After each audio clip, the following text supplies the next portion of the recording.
Welcome to the Ari Hoffman Show on Talk Radio 570 KVI, your home for the politically homeless, streaming live at KVI.com and the KVI app.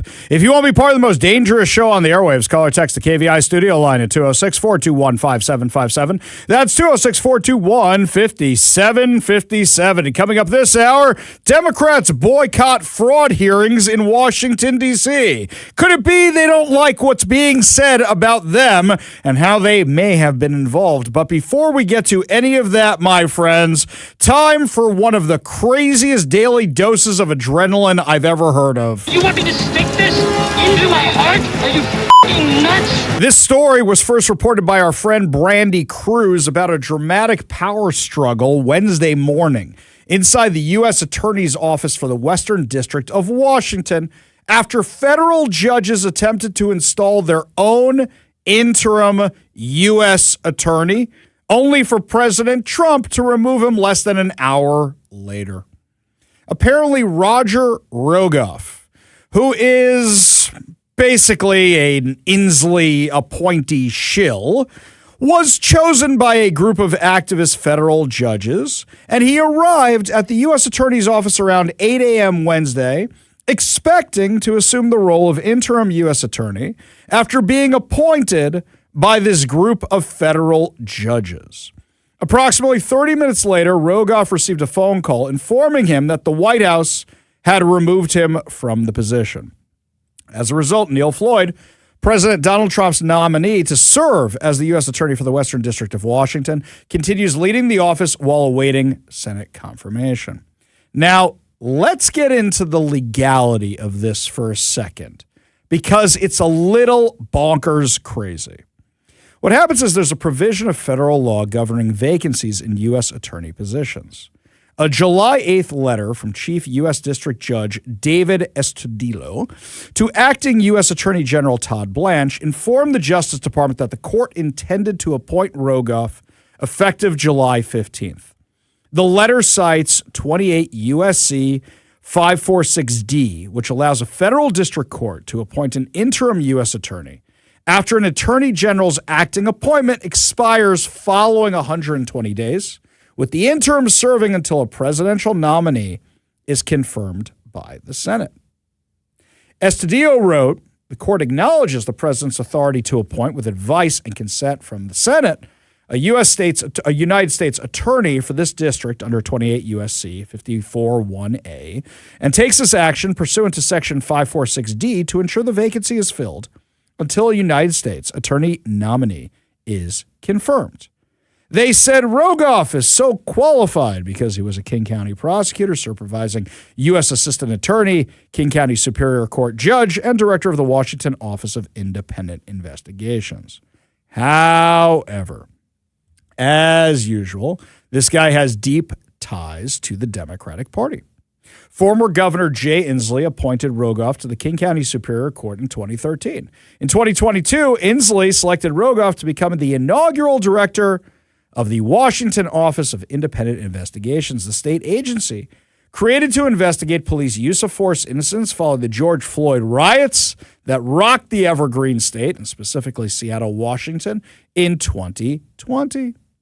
The Office of Independent Investigations was established following a statewide police accountability legislation and is responsible for investigating deadly force incidents involving law enforcement agencies across Washington. So if he is an Inslee appointee, he is inherently biased. Now, why do they want to get rid of Neil Floyd so bad? Neil Floyd is fighting them on all their open border sanctuary state insanity. Let's not forget, it was legal actions by Nick Brown and Bob Ferguson that actually prevented border crossings from using footage of license plates to find out who was coming into the United States, and Neil Floyd had to find a workaround. We interviewed Neil Floyd in his office, and he told us a story about how he was supposed to meet with Katie Wilson to see how they could work together. He walked into an ambush where it wasn't just Katie Wilson, it was Bob Ferguson and Nick Brown and all their little minions trying to stop him from doing his job. And he said, guys, can we just deal with the hardcore felons, the murderers, the rapists, the child molesters who are illegal aliens? They refused to budge on anything because they claimed getting rid of them was a violation of Washington state sanctuary law, which, by the way, sanctuary cities, sanctuary states, that is a violation of federal law. You can't make a law to break the law. It doesn't work that way. Rogoff previously served as a supervising assistant U.S. attorney in the Western District of Washington before joining the King County Superior Court bench. While federal law gives district courts authority to appoint an interim U.S. attorney under circumstances, U.S. attorneys are executive branch officials who ultimately serve under presidential authority. The episode sets up a potentially significant constitutional dispute over the interaction between the judiciary's statutory authority to temporarily fill vacancies and the president's constitutional authority over executive branch officers. Section 546D authorizes courts to appoint an interim U.S. attorney when necessary. However, the appointment only exists until a presidential nominee is confirmed under 28 U.S.C. 541. Now, hang on a second. Why is this position empty? Well, here's what's going on. President Trump nominated Neil Floyd a while ago. He also nominated Pete Serrano a while ago. Yet they're both interim. Why? Because the Senate refuses to confirm them. And you say, hey, Ari, wait a second. Don't Republicans control the Senate? Yes. But there's this thing called the blue slip, a Judiciary Committee tradition that gives home state senators significant influence over nominees for U.S. attorneys and federal district court judges. So basically what it is let's say President Trump wants to appoint the U.S. attorney in Washington. Well, if the people of Washington, or the people who represent the people of Washington, or the people who claim to represent the people of Washington, have a huge objection to those people, it's meant for, hey, we know something you guys don't. We're not going to give the blue slip rather than do this. Unfortunately, that practice has been used politically like everything else in this world. So while it's meant for, like, for example, today, I found out something about a King County GOP nominee, or not nominee, a King County GOP endorsed candidate. And I go, guys, I don't know if you know about this. This person should not be endorsed by you. I gave them a day to deal with it. We will talk about that tomorrow if they don't. But you may not know about this. So in theory, it's meant for senators to say, hey, guys, you don't know about this. You don't know what we know. We're not going to put this guy forward. Instead, it's just been weaponized by the opposing party to go, hey, we're not going to appoint your guy because Donald Trump, orange man bad. Neil Floyd has an exemplary record. He is extremely qualified, and they don't want to appoint him because orange man bad. So they are withholding their blue slips. By the way, doing the same thing to Pete Serrano. So you have 120 days where it can be an interim position, and then somebody else takes the position or you reappoint the guy. Now, this is interesting because now that Rogoff was appointed by these judges and filled that job for, 30 minutes, an hour, does that mean that now that Trump fired him, he can reappoint Neil Floyd to the position and the clock starts again on the 120 days? So did the Democrats and these activist judges just help out President Trump in their radicalism, in their efforts to get rid of his nominee? Did they just give him another 120 days in office? Now, mind you, none of this should be happening right now.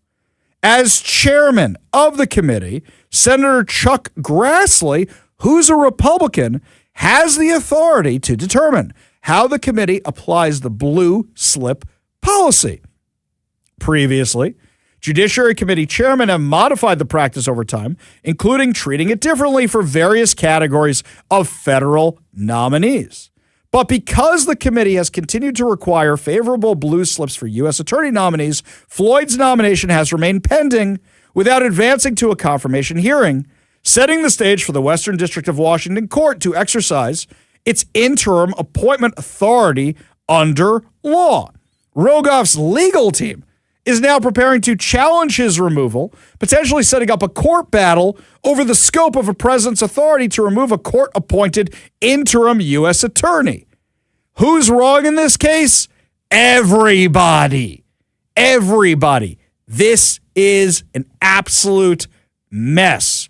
If the Senate did its job, you wouldn't have this problem. For now, Neil Floyd continues leading the Western District of Washington federal prosecutors while the legal and constitutional questions surrounding Wednesday's brief leadership struggle remain unresolved.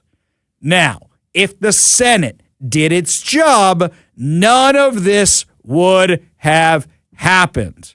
The federal judges, on the other hand, who are all lefties, are trying to appoint an Inslee-appointed guy to fill this position because they are scared to death of Neil Floyd is really what's going on here. However, Chuck Grassley and the Republicans in the Senate gave them the opening for this mess. Look at me, I'm being bipartisan. Everybody's in the wrong here, except for Neil Floyd and except for President Trump. Because President Trump said, here's my guy, appoint my guy. Senate says, we have this stupid custom, we're not going to change it. Sounds a lot like the filibuster. Says we have this custom, we're not going to change it. Is it law? No. Is it something that could be changed? Absolutely.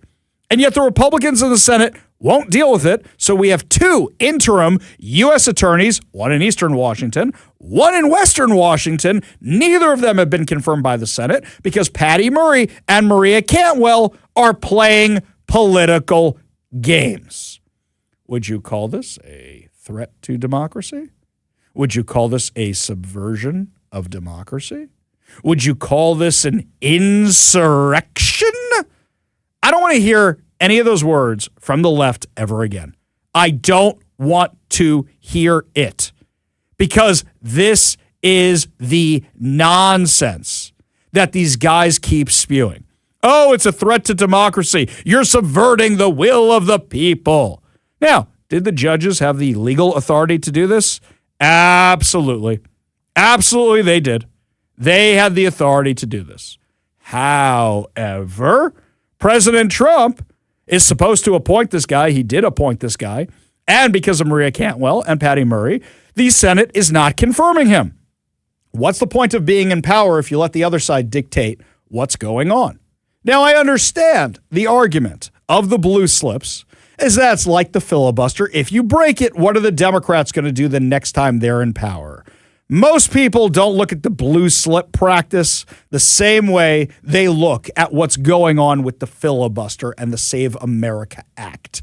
That's not the same thing. Some people may equate the two. Most people had no idea what a blue slip thing was. Now, mind you, most of you in the audience, come on, you can admit it, you had no idea about this blue slip practice. Maybe you heard about it because they tried to pull the same thing when Trump nominated Joe Kent. Didn't work out for them so well that time, but I don't know, maybe they were in the right that time now that we know what we know about Joe Kent. But in this case here, this is not like the filibuster. And Seattle media may make a thing out of this because they want to make a thing out of this and they want to say Trump bad. Trump appointed a guy. You had two Washington senators who are trying to fight him, not because he isn't qualified, but because Trump bad, Trump bad, Trump bad is full Trump derangement syndrome.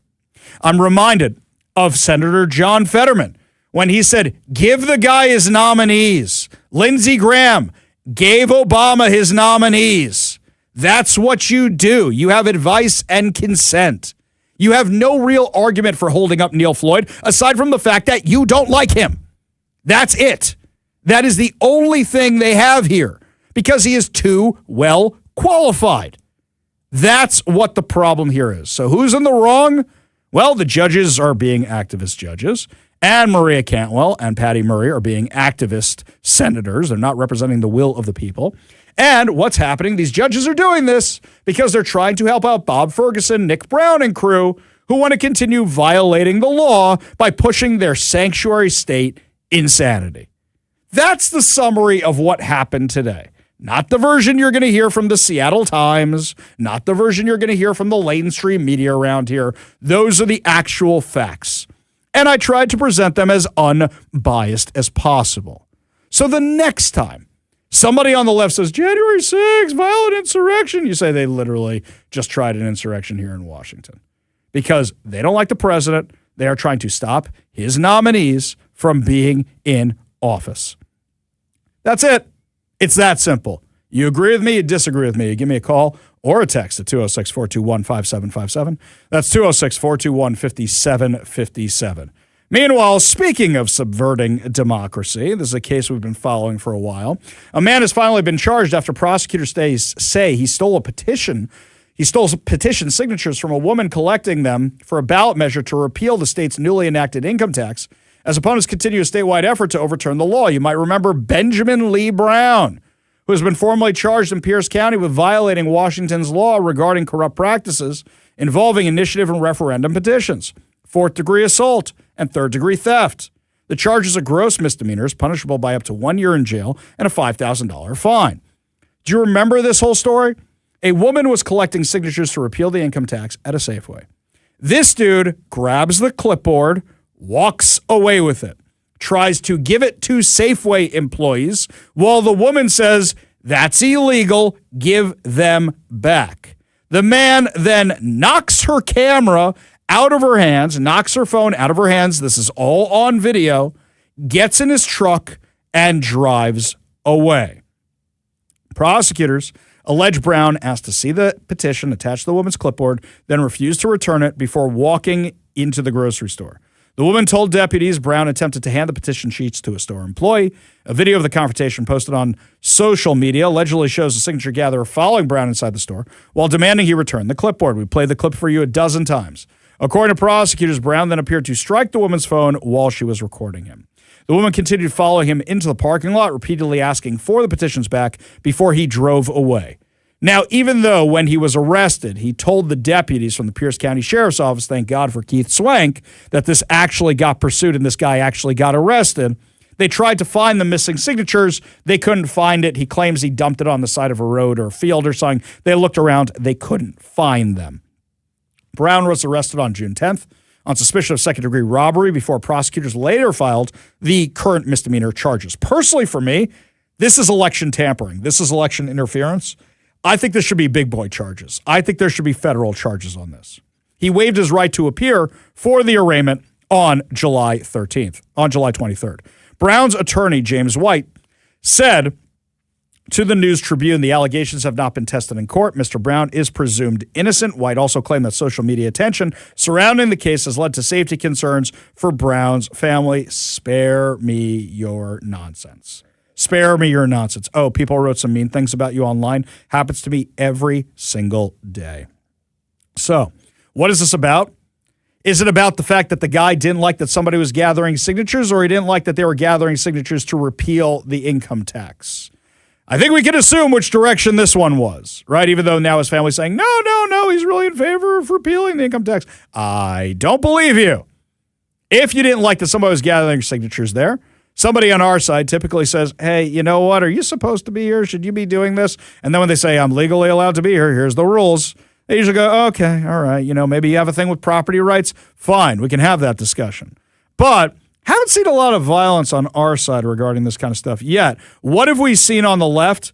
People destroying these petition sheets, people assaulting the signature gatherers, people trying to run them down with their car. I'm going to assume I know what side this guy is on. We'll see when he actually testifies. We'll see when we have more of the court documents. But he didn't stop 511,408 signatures being given into the Secretary of State. They're being verified right now to put the repeal of the income tax on the ballot for November. I don't want to hear the left talk about subverting democracy ever again. I don't want to hear them talk about threats to democracy ever again. I'm tired of it. One side is violent, one side is radical activists, and the other side is trying their best to purge their party of the radical activists, while meanwhile the Democrats are going, yeah, you guys go, you're doing good work. You're doing good work. Oh, we just want to invite the Democratic Socialists of America into the big tent. I'm so tired of them saying it happens on both sides. I'm not seeing it. I'm seeing the radical activism on one side. You agree with me, disagree with me, give me a call or text at 206-421-5757. That's 206-421-5757. Up next, do you think this big push by King County prosecutors to arrest people who are committing retail theft will actually cut it down, or you think it's too little too late? We'll discuss when we come back. You're listening to The Ari Hoffman Show on Talk Radio 570 KVI.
Do you remember way back in 2018, 2019, things were going badly in Seattle, and it seemed like there was just crime everywhere. Oh, well, looks like not much has changed, except for maybe during the World Cup. And then this report comes out from a few organizations and the Seattle Attorney's Office, Ann Davidson at the time, saying the majority of crimes being committed in Seattle were being done by a group of 100 prolific offenders. Do you remember this insanity? Right. We all remember this, right? So my question has always been, why not arrest and prosecute the 100 prolific offenders? Now, this is like the broken windows thing in New York with Giuliani. What's broken windows? Let's do this one more time. If you have a building with a broken window and you don't fix it, eventually another window's going to get broken. Eventually there's going to be graffiti. People are going to stop mowing the lawn, and that's going to spread to the building next to it, and then you have urban decay. The idea is, if you make people fix the windows, or if you fix the window, you cut down on the small crimes, then you won't have so much of a problem anymore. And we go back to the squeegee men. And for those of you who don't live in New York, we don't really have that here in Seattle. What it used to be was you would get off the highway in New York. There are highways on the East Coast, not freeways, because they charge you highway robbery and tolls. Oh, wait a minute. Maybe we should rename the freeways here because they ain't free no more. That's why they were called freeways, by the way. They didn't have tolls. And now look at 405. Do I need to tell you any more about that? I digress. Anyway, you would be getting off the highway in New York, and some homeless-looking dude would come out with a spray bottle of nasty water and a dirty cloth, spray your windshield, and then block you from driving anywhere until you paid him. That is what the squeegee men were. And nobody wanted to deal with it. Nobody wanted to. So Giuliani and Cruz said the first thing we're going to do when he became mayor was go after the squeegee men. And they started arresting these guys and found out they had outstanding warrants. They had records for other things. They were prolific offenders. And what do you know? You started getting more and more people behind bars. So I wonder if these efforts by the King County prosecutor are too little too late. I'm not going to crap all over their efforts at arresting criminals. I'm not. I think it's a good thing they're arresting criminals. But I kind of wonder what took so long. And I kind of wonder if this is just a little bit a drop in the bucket or if we're going to see more of this. I'll leave judgment for later. According to Como News, 5 people charged in separate organized retail theft cases pleaded not guilty during an arraignment hearings on Monday in King County Superior Court. The felony cases involve allegations of thefts tied to multiple retailers across King County, including Safeway stores in Bellevue and West Seattle, Nordstrom's at Bellevue Square, Ross Dress for Less in Lake Forest Park, and Lululemon store at University Village. Another case discussed Monday involves a suspect who allegedly told police she stole from Ulta Beauty to sell stolen items at 3rd Avenue and Pike Street in downtown Seattle. All 5 defendants entered not guilty pleas at their arraignments, and the cases are ongoing. King County prosecutors emphasized that organized retail theft is not the same as misdemeanor shoplifting. Organized retail theft cases are felonies handled by the King County Prosecuting Attorney's Office, while shoplifting cases are often referred by police as misdemeanor theft and are handled by the city attorney's offices. Okay. This is an important distinction. I'm actually going to come down on the side of the King County prosecutor on this one. So if shoplifting is a misdemeanor, because Democrats have done their best to make sure you can't actually enforce the law anymore, you can't actually prosecute anybody, and even if they do get prosecuted, they don't get sentenced appropriately, and even if they don't get sentenced appropriately, they almost never serve out the sentence. So what you're saying is, yeah, it was 100 or so prolific offenders, but if they kept getting charged with misdemeanors, they weren't being put away. They were just being sent back onto the street. Again, and again, and again, and again. Organized retail theft includes repeated thefts from the same businesses or multiple businesses when the value of what's taken reaches the felony threshold. Prosecutors say charges filed under the statute are often aggregated, meaning they can be based on multiple thefts by suspect, whether committed with accomplices or alone, and can reflect targeting of one specific business or multiple businesses. King County Prosecuting Attorney's Office said it saw a significant increase in felony retail crime case referrals from police investigators between 2021 and 2024, with its retail crimes caseloads more than doubling from 52 to 121, an increase of 132%. Now, if we had a fully funded police department, imagine how much more those cases would increase. So I'm glad that the King County prosecutor is doing all this. Where my skepticism comes from is, what took so long? We don't have enough police to keep doing this. And are the activist judges who just went out of their way to install a new U.S. attorney to subvert the will of the people, are judges like that, they're not federal judges handling these cases, but are judges like that just going to release these guys anyway? It's good that the King County prosecutor is doing their job. But will this be disrupted by the judges? Will this continue because we don't have enough cops? And if Katie Wilson doesn't like it, is she just going to tell the Seattle police chief, tell those cops to stop enforcing the law? This is the same cycle we deal with time and time and time again. Up next, my friends, Democrats in Washington, D.C. decide to boycott a hearing on rampant fraud and election fraud. Wonder why. Tell you all about it when we come back. You're listening to The Ari Hoffman Show on Talk Radio 570 KVI.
So today there was a hearing on Capitol Hill about fraud, both the fraud with regards to federal funding, state funding, county funding, city funding, but also the fraud that we found in elections. So you would think that all these Democrats have been putting out these statements talking about how they are so anti-fraud would want to be there and actually want to ask Nick Shirley and James O'Keefe about what they have discovered. Instead, here's what happened. Senator Scott. Chairman, wouldn't a Democrat go next since the Republican just testified? If there were a Democrat here, yes. So there's no Democrats present at a hearing about fraud? There doesn't appear to be a great deal of interest across the aisle. Okay, so they say whatever they say about fraud and then they don't actually show up to the hearing. I wonder why that is. Here's Senator Josh Hawley. Keith Ellison, that guy, after overlooking $250 million in fraud, he took $10,000 in campaign contributions from the very people who were committing the fraud, who came to see him in his office, asked him to please get state investigators off of their backs, which he did, asked him to shut down the investigations, which he helped with, offered to give him money, which he accepted. I mean, I think that's the answer to why can't any of these people find the fraud? Because they're getting paid by the fraudsters. Okay. There's there's no way to sugarcoat that. There's no way to sugarcoat that. They intentionally shut down investigations. They're getting political kickbacks from the fraudsters. This has been documented. This is the kind of stuff that was going on. And what was their response to it? This is what they asked Nick Shirley. You mentioned the Stop Nick Shirley Act. What is that? I mean, can you describe that in greater detail? Yeah, so that's a bill that's been created by Mia Bonta, the wife of the Attorney General of California. And the official title is AB 2624, and it's to provide, make it essentially illegal to expose and to film outside of immigration support service providers. That means any entity that provides services to illegal migrants, whether that be healthcare or legal fees. If I were to go out and film a video in front of one of these locations, perhaps an NGO like Churla that's received over $80 million from the government, and they give me a piece of paper and they say, hey, you cannot publish that video. If that bill passes, it'll be illegal for me to. So it really ought to be renamed the Protect Medicaid Fraudster Act. I literally wrote an op-ed about how blue states, when they were confronted with fraud, went to protect the fraudsters by passing laws to target the people revealing the fraud. It wasn't just in California. It was in Ohio. It was also here in Washington. It was so many other places where Democrats, in response to this insanity, tried to penalize the people revealing the fraud. What other kind of fraud was being exposed? Here's James O'Keefe. We also found next ballot petitioners asking homes to sign in other people's names. We recorded over the shoulder one petitioner who took out his phone to access an online database to pull voter rolls and addresses. Quote, I have an Idaho address, said the voter. The petitioner says, I'm going to give you an address to write. Your name is Robert. Another says, I'm giving you a new name. So we visited the residence of those people who were disenfranchised. One of the names was Vicky Walker. The homeowner at that address said for 9 years he received election mail in the name of this Vicky Walker. In fact, he told me he'd received so many ballots in the name of Vicky Walker, he named his cat Vicky Walker. We returned to ask for comment from the petitioner who was offering drugs in exchange for signatures. The same individual who had threatened us earlier, he grabbed the petitions and hid them in his car. That's what the Democrats don't want to be talking about. They figure if they show up, it delegitimizes these hearings. There's video of all of this. Gavin Newsom said he was going to take all of this seriously. Yeah, I'm going to take it seriously. I'm going to investigate everything. Mm-hmm. Did he actually do it? So this is a completely nonpartisan, non-political issue. Mayor Karen Bass, the LADA, and the governor of California did not criticize me. They actually put statements out saying this is outrageous and needs to be exposed.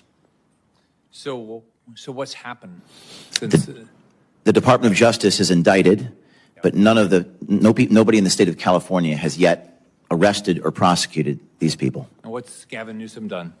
Put out a statement condemning the stuff that we exposed in the tape. That's it. So doesn't he have investigation authority?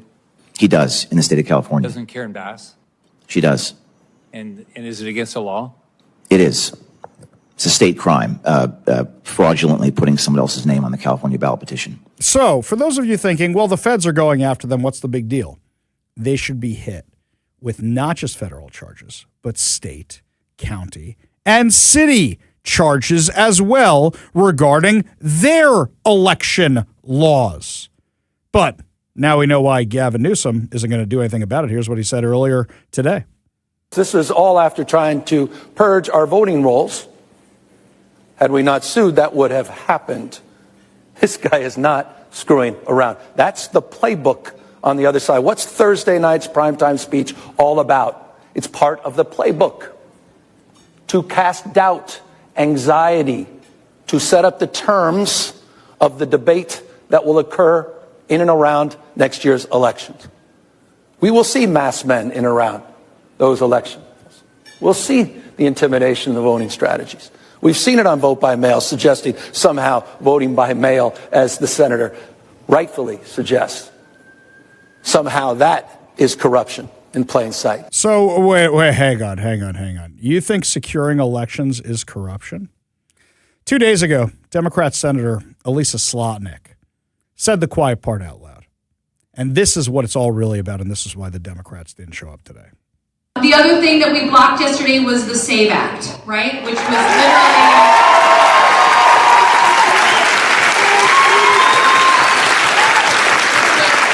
literally allow this administration to rig our democracy so that it would be hard for any Democrat in any state to win any election. Hang on.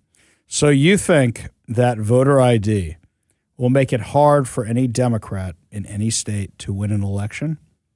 Why does voter ID cause that problem? Hang on, it's coming to me. Why would that create a problem? That's a head scratcher right there. Can't imagine why you guys don't want voter ID and why you're so opposed to it. Oh, by the way, House managed to attach the SAVE Act to a bill they just passed. It's going to the Senate. Might be able to get the SAVE Act through reconciliation. That might be the way it's going right now. Up next, my friends, I've never been a big fan of Little House on the Prairie, but apparently the left really hated Little House on the Prairie, and they're releasing a new woke version. Kevin's an expert on Little House on the Prairie. He's going to tell us all about it when we come back. You're listening to The Ari Hoffman Show on Talk Radio 570 KVI.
Lots of kids my age, there were two shows that when the credits came on, you changed the channel.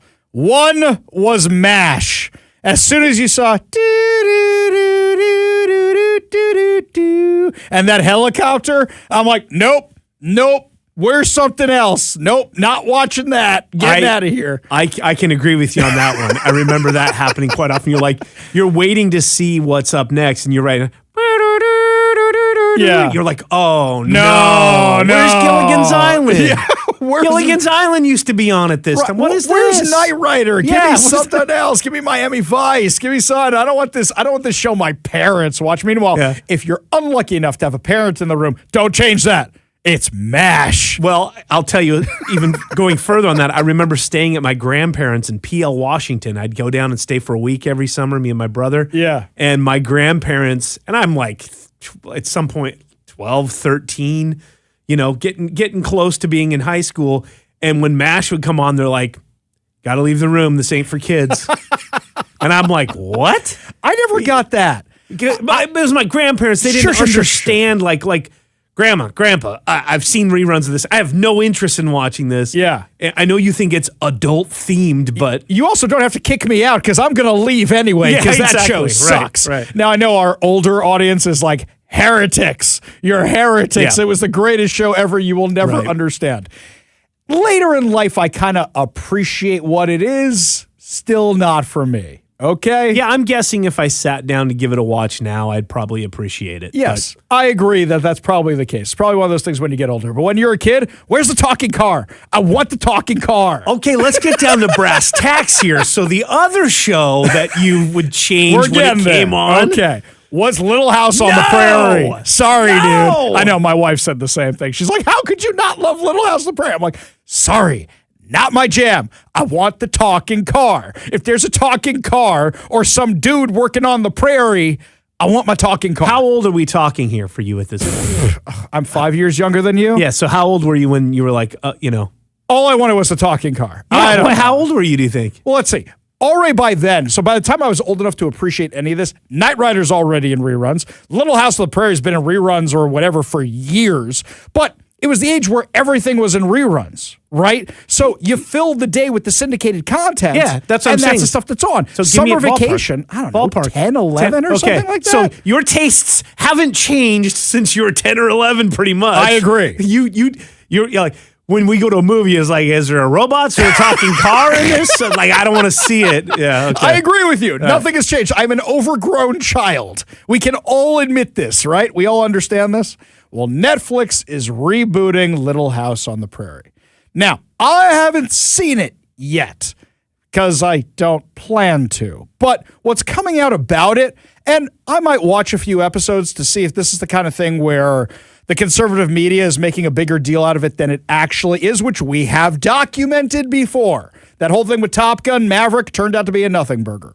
According to the Post Millennial, Netflix's new Little House on the Prairie reboot is drawing attention after its showrunner said the series intentionally rejects traditional depictions of the American West, arguing that popular culture has overemphasized masculinity and gunfighting while overlooking the role women played.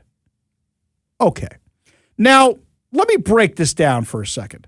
I don't think anybody's saying women weren't tough out on the prairie, but to say overemphasize the masculine role, there was gunfighting, there were Indian fights, there was a whole bunch of hardy male stuff out there. That's what the West was. That's what this country was. Now you're going to whitewash it? Not to mention there was traditional men and women roles that just were of its time. Of its time. I know you're making this thing now in 2026. Right. And you'd like to pretend that that wasn't the case back then, but it was the case back then. Right. The Indians didn't identify as cisgender or whatever else it was that they were fighting with for the West. By the way, we're going to run out of time here, but I loved watching Little House on the Prairie reruns when I was a kid. Loved it. So, Half Pint, Pa, El Monzo, Mr. Edwards, come on. I don't know what any of that means, but for you, Kevin, I will give the show, as Mike says, its day in court. Lots more to discuss, including how Bob Ferguson's economic numbers are out And Washington's in serious trouble. I'm not the only one saying it. Give you all the horrifying details when we come back. You're listening to The Ari Hoffman Show on Talk Radio 570 KVI.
Welcome to the Ari Hoffman Show on Talk Radio 570 KVI, your home for the politically homeless, streaming live at KVI.com and the KVI app. If you want to be part of the most dangerous show on the airwaves, call or text the KVI studio line at 206-421-5757. That's 206-421-5757. Coming up this hour, you guys asked me to look into why Bob Ferguson is requiring students to apply for FAFSA before actually graduating high school, and I did. But before we get to any of that, my friends, it is your chance to take the trip or keep the cash. You guys should be old pros at this by now. What I'm going to do is I'm going to give you a word. You text that word to the number I give you, and you will be entered for your chance to win a Mississippi River cruise or $3,000 in cold, hard cash. Today's word is dock, D-O-C-K, as in I brought the river cruise boat to the dock, as in I stepped off the boat onto the dock. Not Doc Brown, not that kind of doc, not short for doctor, D-O-C-K. Text the word dock to 206-421-5757. That's 206-421-5757 for your chance to win. Thank you to our in-house Pink Floyd cover band for always showing up to give us the right mood music for our contest. Switching gears back to things that are happening here in Washington, you're going to need that money, my friends. You really, really are.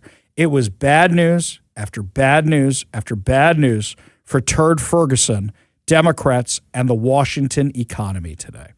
I'm going to give it to you in the order I got it, based on the emails I got from different Washington agencies and different federal agencies. Now, mind you, this is not Trump administration stuff. A lot of these are Bob Ferguson's own agencies warning us, telling us about this. Washington's unemployment rate remains stuck at 5.2% in June. That is significantly above the 4.2% national rate. And the only reason it isn't higher than that is because of government hiring and the World Cup. That's the only reason why. New data from the Washington Employment Security Department. That is not the Washington, D.C. Security Department. That is the Washington State Employment Security Department. Showed the unemployment rate remained unchanged for the third consecutive month.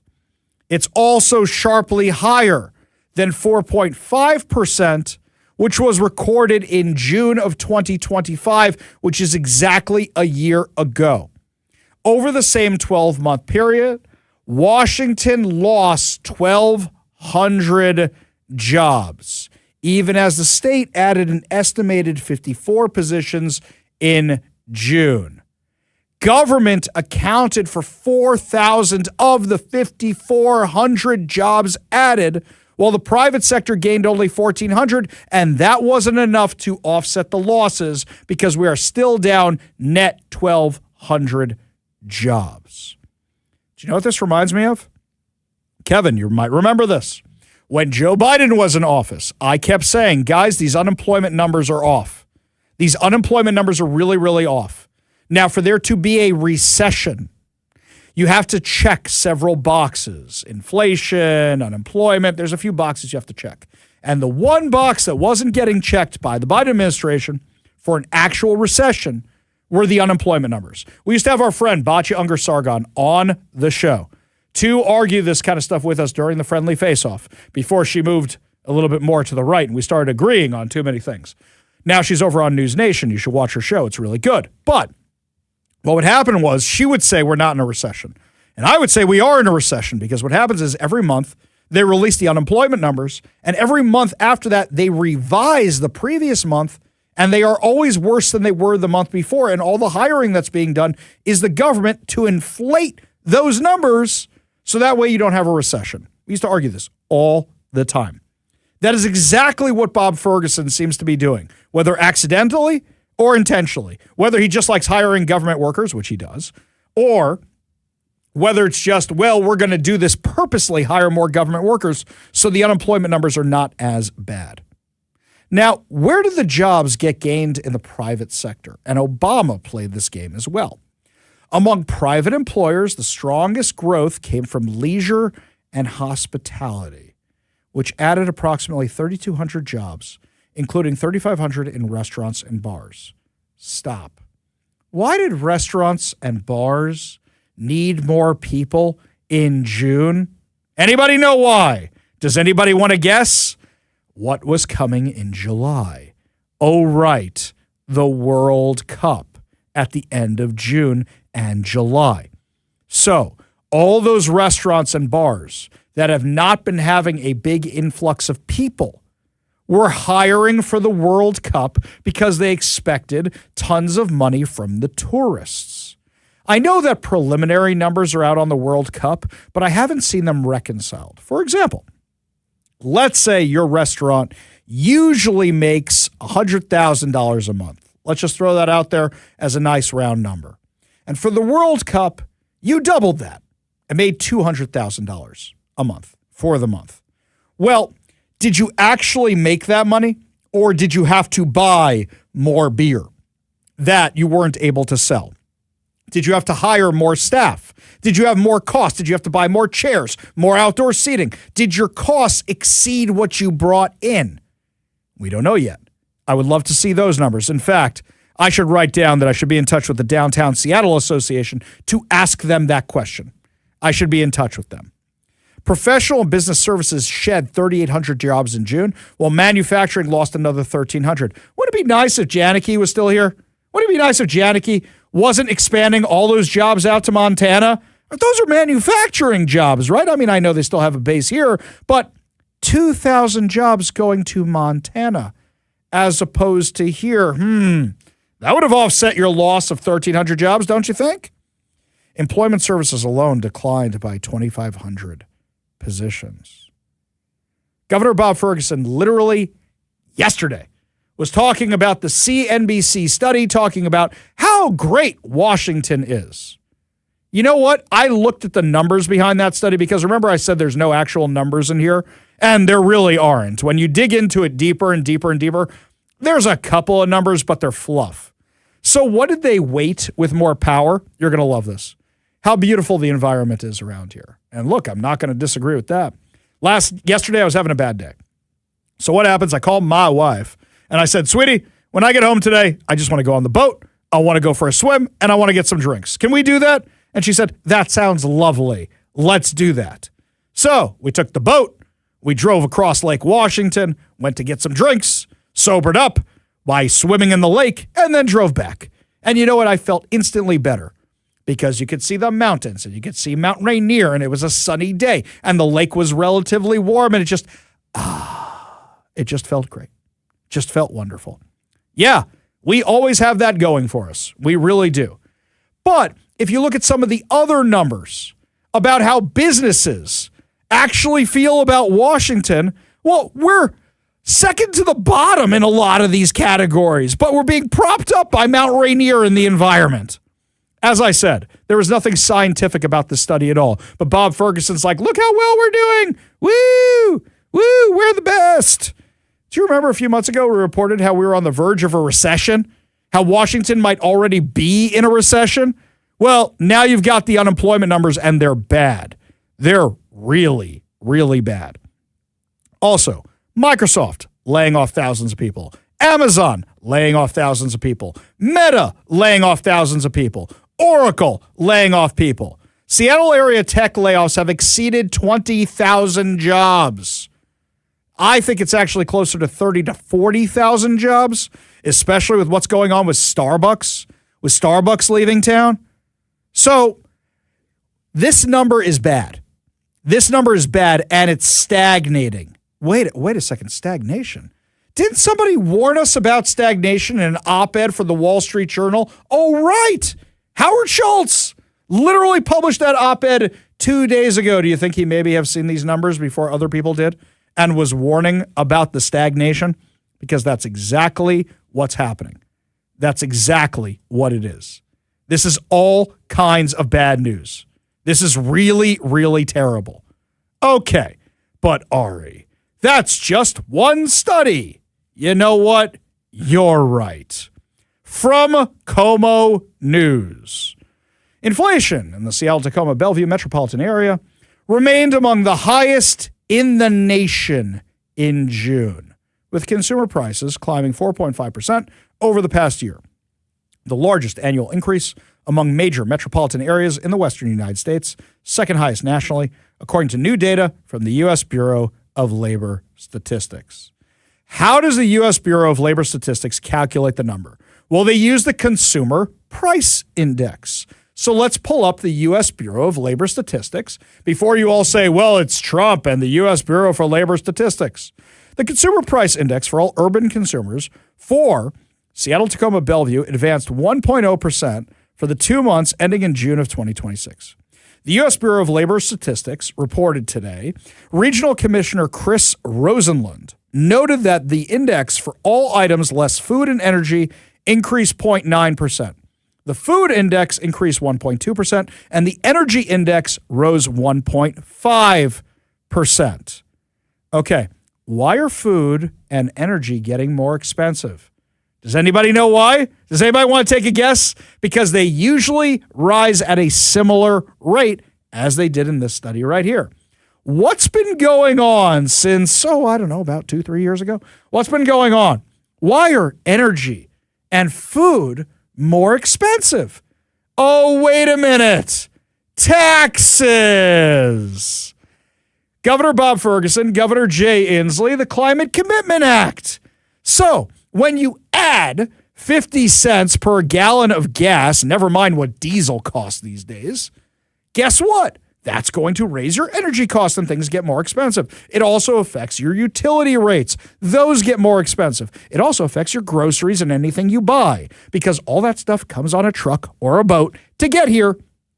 Now it's more expensive. The Seattle area items CPIU increased 4.5% in the 12 months ending in June. The index for all items less food and energy increased 3.5% over the year. Food prices advanced 3.5%. Energy prices increased 20.7%. So if you think things are more expensive, yeah, they are. Thank you, Bob Ferguson. Really do appreciate that. You and the Democrats, you guys did this. Now, what are they going to do? Who are they going to blame? You ready for this? Trump. That's not what these numbers are showing me. Look, is gas more expensive? Absolutely. Is part of that because of the war in Iran and the Hormuz Strait and everything else? Absolutely. But you should be asking yourself a question. Gas is more expensive nationally. It fell down. It went back up, depending on what's going on in the Middle East. But why is our gas $1.33 more expensive than Idaho? Why is our gas more expensive than Oregon? Why is our gas more expensive than anybody? And it keeps coming back to the fact of this ridiculous Climate Commitment Act and all the taxes the Democrats have put on us, including the one that just went into effect to combat inflation, which is going to raise the gas tax every single year, commensurate with inflation. I forget, are we the number one gas prices in the country or the number two? I lose track. It's usually us, California, or Hawaii. And the last time I checked, we were number two. So, inflation's up in Seattle, Tacoma, and Bellevue. I wonder why that is. In fact, worse than that, we have now beaten New York City. That's right, my friends. Our inflation is higher than Zoran Mamdani's New York City. Way to go, Katie Wilson. Woo! Well done. You have out-socialismed the socialist. Well done. Well done, Bob Ferguson. You don't even call yourself a socialist, and you did all this. Now, simultaneously to all this, there is a new poll out. This is a survey conducted by Signal, Cygnal, for the Concerned Taxpayers Accountability Center between May 13th and 15th. It found 54% of likely general election voters believe Washington is on the wrong track. Oh, you think? Compared to 37% who say the state is headed in the right direction. Who is this 37%? My guess is unions and all these workers Bob Ferguson is hiring. Democrats. My guess is that's who it is. Now, mind you, it's not Democrats in the state. How do I know that? Democrats outnumber Republicans 60 to 40%. So if 54% are saying Washington's heading in the wrong direction, that means a lot of Democrats are saying it's heading in the wrong direction. 39% said the state is definitely on the wrong track, while 3% said it is definitely heading in the right direction. That's Bob Ferguson and the Democrats in the Washington State Legislature. The poll also found Ferguson underwater with voters. 49% of respondents held an unfavorable opinion of the governor, compared to 39% who view him favorably. That's the fraudsters are thrown in there too, giving him a net approval rating of minus 10 points. The strongest finding is centered on the income tax Ferguson signed into law earlier this year. Voters opposed the tax by a margin of 67% to 21%. with nearly 60% saying they strongly oppose it. Now, before you all go out there celebrating, after the voters, or excuse me, the people taking the poll, were given the arguments for and against the income tax using the Democratic talking points, that number actually went down a little bit, with some of them supporting the income tax. So before all of you go, oh, we got this in the bag, we don't even have to campaign, you want to know why Turd Ferguson did his big kickoff about keeping the income tax and trying to stop the repeal efforts? Because they've seen polls like this too. And they know that if they keep using their talking points, they might actually gain some ground. Now, what's fascinating was during this announcement yesterday, where Bob Ferguson is out there taking questions from the media about his effort to keep the income tax. He was asked this question. Are you committing to veto additional revenue in the upcoming legislative session? Yeah, right. Well, I appreciate you're asking what I would do about 8 months from now or whatever it is. What I'm focused on is proposing the budget that I propose. That's what I control. That's what I do. That's what I'm focused on. So I'm going to, if I can just finish, I heard the question, if I can finish, if that's all right. What I'm going to do is propose a budget that does not raise taxes. I'm having meetings with legislators where I'm being very clear about what my expectation is for taxes this coming session, because there has been a lot of taxes, billions of dollars in taxes raised in the past couple of years. So that's going to be something that's going to be important to me, that I'm communicating directly to legislators rather than here in a press conference. Legislative session hasn't even started yet. Happy to take those questions once we get going legislative session. But well, he didn't answer the question. He was asked if he would commit to vetoing any tax increases. Instead, we got a word salad worthy of Kamala Harris of excuses. It's real simple, Bob. Will you veto any tax increases? Yes or no? And he wouldn't answer the question. The guy who signed into law the largest tax increase in Washington state history. This is a guy who did this after saying we couldn't tax our way out of it. What do you think his answer would be? The guy who signed the largest tax increase in Washington state history, after promising not to raise taxes and saying we couldn't tax our way out of it, and then the following legislative session, signing the income tax into law and celebrating it after saying we couldn't tax our way out of it. Why do you think he won't commit to vetoing any other tax increases? Because he plans on pushing for more tax increases. Most notably, if they win the fight over the income tax, you know what happens right after that? Well, you know what? A lot of the millionaires left. So now it's going to be people who make $750 a year. Now it's going to be people who make $500,000 a year. That's a lot of money, right? Now it's going to be people who make $250 a year. Now it's going to be people that make $100 a year. Now it's going to be people that make $50 a year. Now it's going to be anybody who makes any amount of money whatsoever. Give us your money. This poll shows that people know an income tax is bad, and in traditional Washington fashion, just as Washingtonians have done 10 times at least in the past, maybe even 11, they have voted against an income tax. They know Bob Ferguson is coming for their money, and this is why Bob Ferguson is unpopular.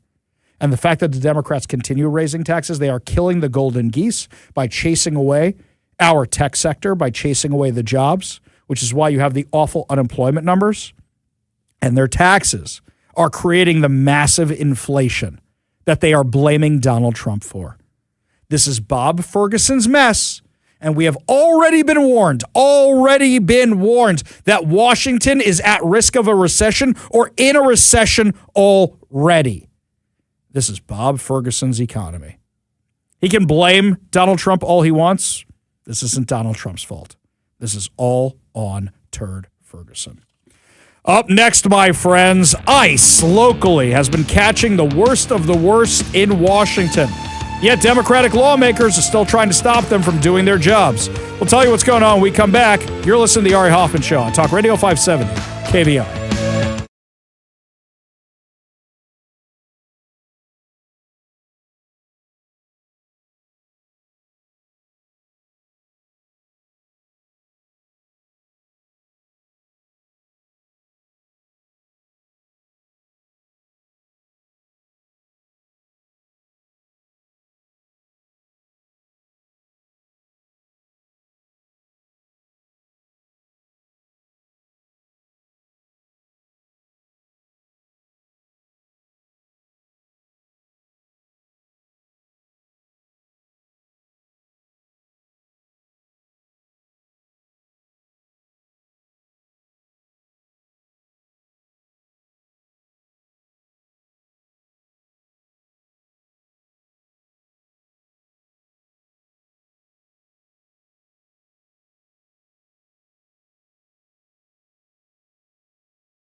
Welcome back to the Ari Hoffman Show. Just a reminder to subscribe to our podcast on whatever your preferred podcast platform is.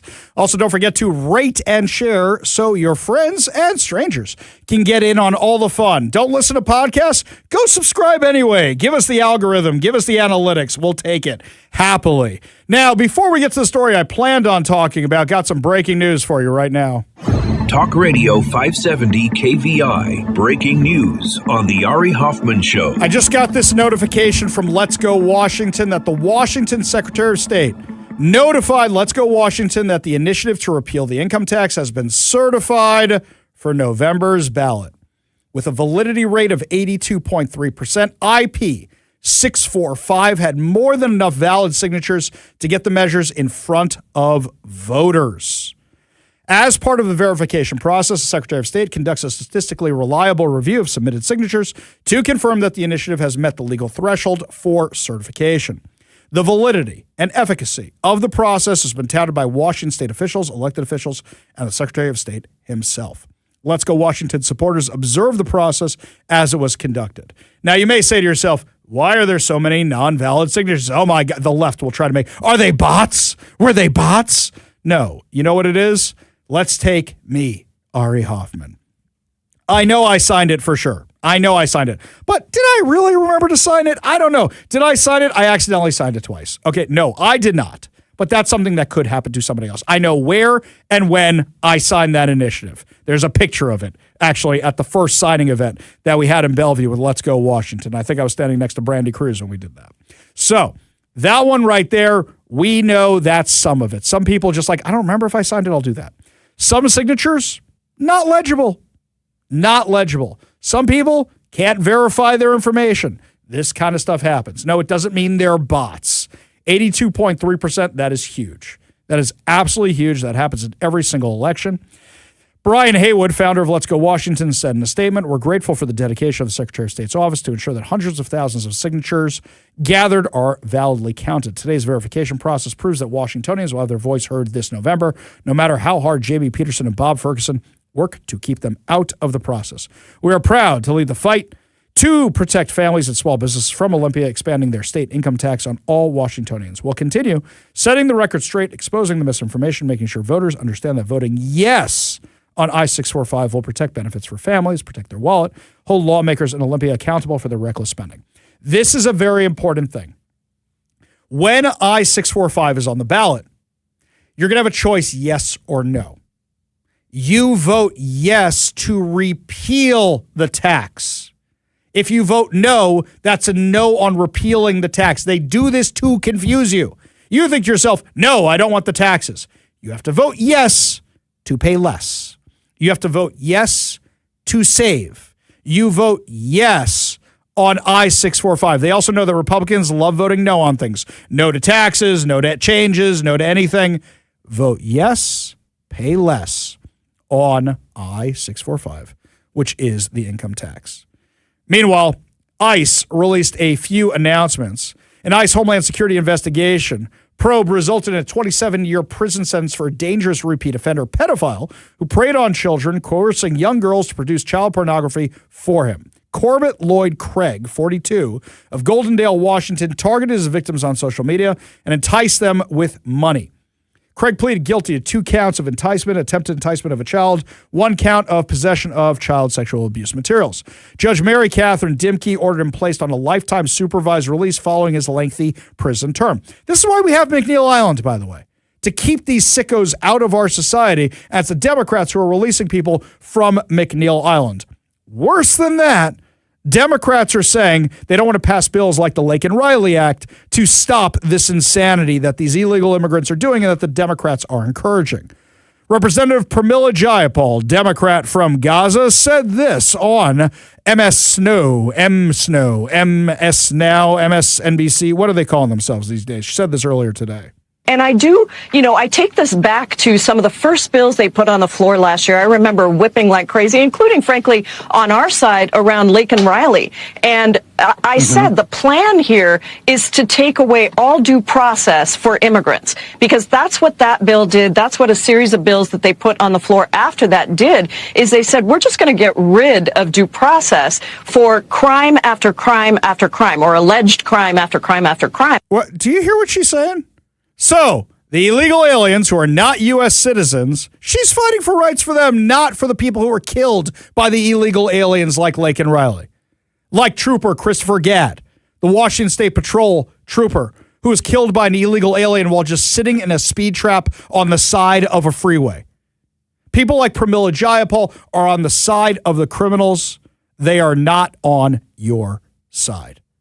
Insane. Absolutely insane. Can we get a real challenger for her one of these days? Please, somebody with a pulse, go head to head with her. Maybe give her a real challenge. She's going to coast through this election victory. It's a real disappointment.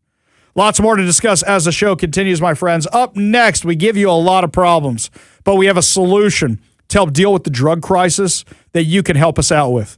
We'll tell you what's going on when we come back. You're listening to the Ari Hoffman Show on Talk Radio 570 KVI.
I was just telling our next guest before we started the segment that we're all about fire and brimstone and yelling and screaming about what's wrong in the world. It's not often we can actually help with one of the solutions. Sure, I present solutions all the time, but in this case, there is something practical that we can do to help fix the crisis that is happening on our streets. Joining us now on the KVI studio line from The More We Love, Christine Moreland. Thank you so much for being with us today. Thanks for having me, Ari. I always appreciate being on your show. We always love having you. You're one of the few people on the streets, on the ground, who is actually dealing with the drug crisis on our streets. And you guys have a new project. But before you talk about your new project, if you wouldn't mind, can you share with us what happened with your personal story about getting out of that life? Because I've heard bits and pieces of it, but I don't think our audience knows it and doesn't know how success can be turned into helping other people. Yeah, I mean, I think that the real root of this is I always say I have been an expert in this space of doing the work all my life because I come from it, right? My father was homeless, addicted. I have been in and out of the world, of violence and drug trafficking and what have you. And I think the most important thing is finding your purpose, your passion. And at 20 years old, I found that when I stepped out on an outreach van and started serving the people who I was part of a community of, right? Yeah. And now what you're doing is you're raising money for a van for you guys so you can go help more people. Tell us, this is more than a van. Right. It's really like a rescue mobile to save people. Tell us what you guys do with these things. Yeah. Well, I think the most important thing is I look at it as a reflection and a ripple effect. 25 years ago, I stepped out on the Union Gospel Mission van, and it became my purpose. And I spent thousands of nights going out on these vans and helping, rescue people, bring people to resources, help connect them to real support. And that's what we do now every day through The More We Love. The last 4.5 years, we have been the hands and feet on the street, really connecting the most vulnerable, who are our women and children, getting them out of the encampments, getting them off of Aurora, and getting them into detox treatment, reunification, back with family. And we have been using our own personal vehicles to do this outreach work, and we are looking to now procure our own van, be able to put The More We Love on the side and help support more individuals and be more of a ripple effect and get more volunteers out there, right? If we can get more groups of people out, we do better in numbers. Now, I follow you on social media, but not everybody in our audience follows you on social media. Give us some. I agree. I agree 100%. Plus, also, it's a lot of stuff you can yell at Democrats about. Look what you guys caused. But yeah. But also, you look at this, and you have some stories that just pull at the heartstrings. Tell us about saving kids, saving women, saving people from this life. I think the thing is for us is we don't just put a Band-Aid on it or check a box or put them behind a closed door. We create real intentional pathways out of the life or the crisis that brought people, there. We have a young woman who just came to us, 15-year-old son, came out of homelessness. They were sleeping on a park bench, and now she is working at Google and housed in her own apartment. I mean, we just have to believe in the people that we support, oftentimes more than they do, but we have to use our tools, and our relationships to be able to give them opportunity. And when that opportunity is something like employment and it's something they can be proud of, we see success after success. We have a partnership with Mike Dunn over at Dunn Lumber, and he employs the women who come through our program. And we have a young woman there named Shay who's employed. She's coming out of the criminal justice system. She's coming out of human trafficking, and she is proud of herself every day, putting on a Dunn Lumber shirt and going to work, right? It's something she said really impacted me, and some people might think it's funny, but she said, I went from packing guns and drugs to packing lunches, and we want to put that on T-shirts. That's amazing. That's amazing. I talk about all the time how there hasn't been a family that hasn't been affected by this stuff. And let me just share a little bit of my personal story so everybody can understand this. Is a relative of mine, I won't say which one, died suddenly. I knew this relative had been in and out of rehab, and people in my family will not admit what happened to this individual, but I think it's the worst kept secret in the world what likely happened to this individual. And this was a person who had an injury, had to get some surgeries done, and then got addicted to painkillers, and it just went downhill that way. So when we talk about this, right, as it goes, I mean, people think, oh, they just got into drugs and we're doing it recreationally and this. No, oftentimes it's a lot of this kind of stuff. So, Christine, your work is families too. Exactly. Your work is so important. If people want to contribute, if people want to help you get this van so you can save more people, give everybody the way they can do it. Yeah, you can certainly send me an email. It's Christine@themorewelove.org with a K, or you can visit our website at www.themorewelove.org. We are the ripple effect, and we are the community constant. We want to keep going, so thank you. And I also said this on air before, is that if we can come up with enough money, maybe we can go talk to our friends over at certain car dealerships that everybody knows we work with, and maybe we'll be able to help you out with something like that, okay? Incredible. Thank you, Ari. Thank you for your heart for the work that we do. It really matters to me. It's the least I can do when you guys are out in the field every single day. That's Christine Moreland from The More We Love. Check out their website. And if you feel inspired to give, please do so they can help more people. We got a whole lot more to discuss as the show continues. You're listening to The Ari Hoffman Show on Talk Radio 570 KVI.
A lot of you reached out to me with a question about Turd Ferguson's latest proposal, which is requiring that parents have to fill out FAFSA and WASFA, basically the forms you need to get scholarships for college and such and get government funding for college, or opt out in order for their kid to graduate high school.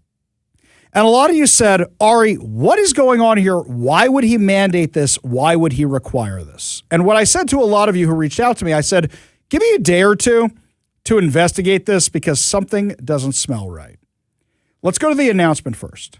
Today, Governor Bob Ferguson announced his next major legislative proposal, requiring all high school seniors to complete the free application for federal student aid, known as the FAFSA, or its state equivalent, in order to graduate from high school or opt out.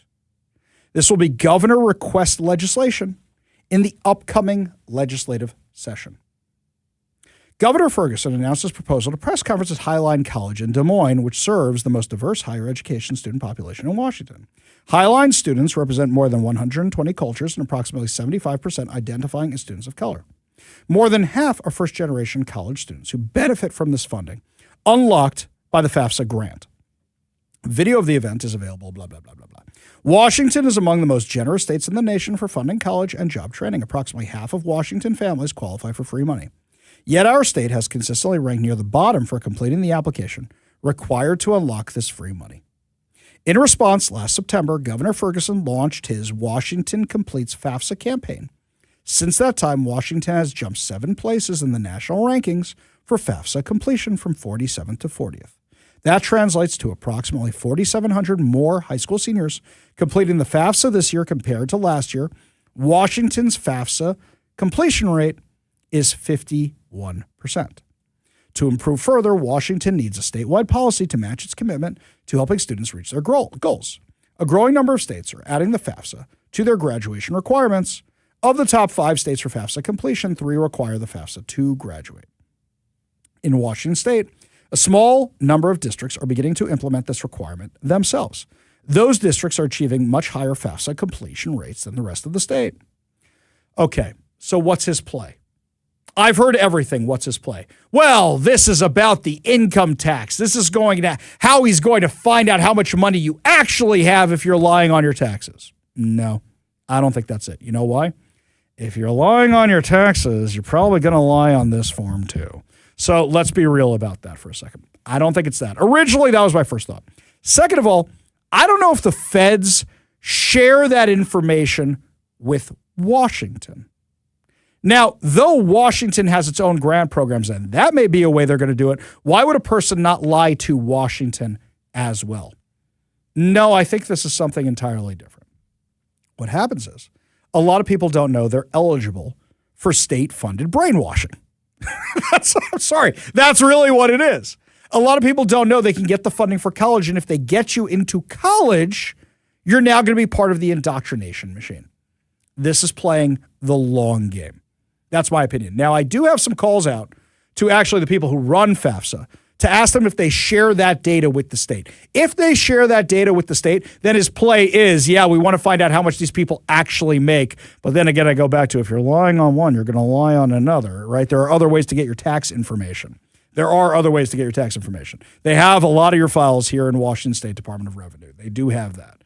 So I'm not sure they need to do that to get those actual numbers. What I think it actually is they want more people in college, and for all the wrong reasons. They're emphasizing the college angle of this. There is the trade school angle of this, where you can get a scholarship to trade school. You 100% can. Then they think you're going to be so grateful to the government, you'll become a good dues-paying union member and vote Democrat or support the Democrats the rest of your life. Either way, in my opinion, what I think is happening here, and I think Bob Ferguson's play is, if you get them in there on the government dime, they will be thankful to the government, and in the future, they will want to fund the government with more tax money. These are not free grants, by the way. You are paying for them through your taxes right now. This is what I think it is. But you let me know if you agree or disagree. You give us a call or a text at 206-421-5757. That's 206-421-5757. I will say, I have a kid of college age. I have one who graduated, and I have one who's of college age. And last year, Turd Ferguson, those emails did not stop coming. They already knew I had a kid of age. They were already pushing me to fill out all those forms, and college is expensive. And that kid wants to be a doctor. So, of course, I was filling out those forms. You gave your information to the government? Guess what, guys? They already have my information. It's called the IRS. They already have all my information. And I assume I popped up on a few federal databases from time to time. So, yeah, I don't think it's a way to get your information. I think it's a way to get your kids. I think what they want is they want more kids going to college because that way more kids are being indoctrinated by the woke college professors. I really do think that's what it is. Would I think there might be something more sinister here? If I find out states are getting the information from your finances, then yeah, maybe I'll revisit this. I do have some calls out. I will find out if they are getting that information so I can give it to you. Got a little bit more research to do on the subject. But for right now, that's what I'm thinking. You agree, you disagree, give us a call or text at 206-421-5757. That's 206-421-5757. Up next, looks like the Seattle Times is finally admitting that yours truly is a journalist. Article just came out, and I'm loving every minute of this. Tell you all about it when we come back. You're listening to The Ari Hoffman Show on Talk Radio 570 KVI.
Welcome to the Ari Hoffman Show on Talk Radio 570 KVI, your home for the politically homeless. Streaming at KVI.com and the KVI app. If you want to be part of the most dangerous show on the airwaves, you got to text us right now because I don't know what's going on with the phone company, but for some reason our phone lines aren't working. So text us at 206-421-5757. That's 206-421-5757. Coming up this hour, Democrats are doing their absolute best to stop people from enforcing the law, but there's no surprise there. You know what is a surprise? The Seattle Times, which is currently funding the lawsuit to stop me and Brandy Cruz and Jonathan Cho from having press passes claiming we're not journalists, just called me a journalist. I kid you not. This is delicious. This is so delicious. So actually, I got to eat a little crow here, and I'll tell you why. A little behind the scenes for you. I have tried. I am still on the Seattle Times email list. I still get their emails. And normally what happens is when you're on the Seattle Times email list, they send you the headline and a chunk of the article. That's what you get in the email. So I see Starbucks shifting, quote unquote, center of gravity worries Washington officials. And I go, center of gravity? That's the PDR I got. That's the public disclosure request I got back about the meeting prep notes from Turd Ferguson's office with Starbucks, where he was trying to convince them not to leave after the company had already announced they were moving to Nashville. And I see notes prepared for an April meeting between Governor Bob Ferguson and Starbucks CEO Brian Niccol suggest the governor was doing some damage control around Starbucks establishing a new office in Tennessee.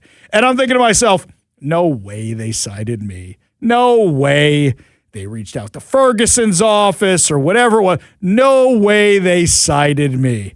Man, I was wrong. It's not often I'm wrong, but Kevin was making fun of me a little bit about this during the break because, yeah, they actually cited me, but how they cited me is a lot of fun. Here we go. This is by Paul Roberts, Seattle Times business reporter. It says right here, since Starbucks' March announcement of plans for a corporate office in Nashville, Tennessee, the company has tirelessly declared that Seattle remains its global headquarters. But top Washington officials were clearly worried about the optics of Starbucks' Nashville move, particularly given the layoffs and other cuts that have already diminished its presence in the state. Quote, the Nashville acquisition and continued Washington layoffs and closures continue to raise public questions about whether Starbucks is gradually shifting its center of gravity, noted on an April 10th briefing on Starbucks by Governor Bob Ferguson's staff. Of particular note, the head count at Starbucks Center in the Sodo neighborhood is currently about 2,800, down 25% from around 3,750 in 2023, according to the briefing, which was obtained by Seattle's KVI News Radio and posted on Monday. Timeout. Can we fact check the Seattle Times a little bit here? Hey, look, you want to call us KVI News Radio? We'll take it. Out of morbid curiosity here.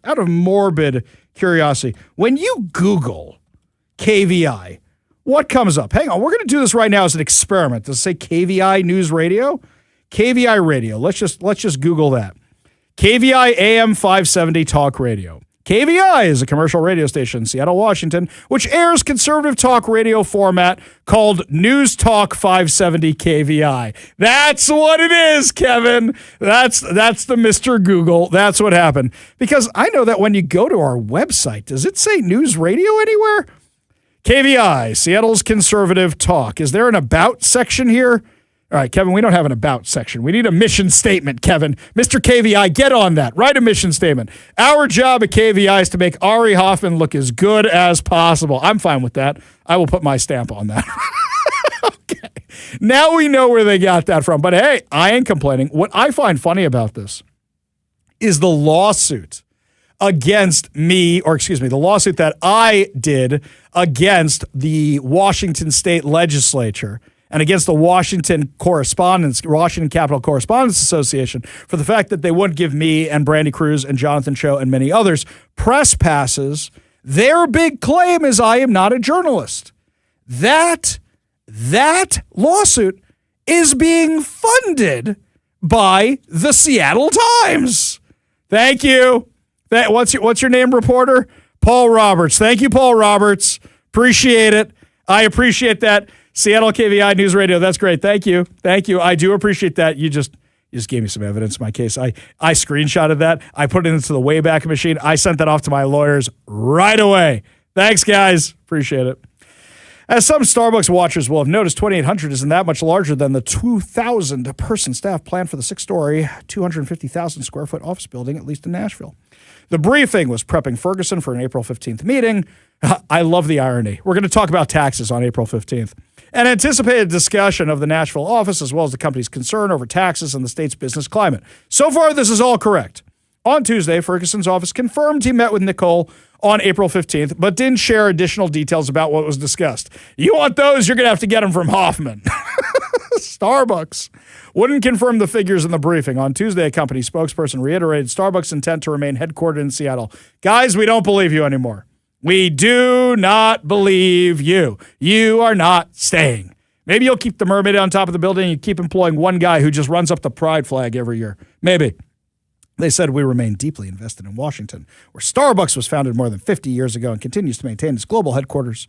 And we're committed to partnering with Washington lawmakers and other stakeholders on solutions that strengthen the state's economy and help Washington thrive. Oh, a little bit of a screw you with a smile there, which is basically, hey, we reached out. We said we wanted to fix this. You said no.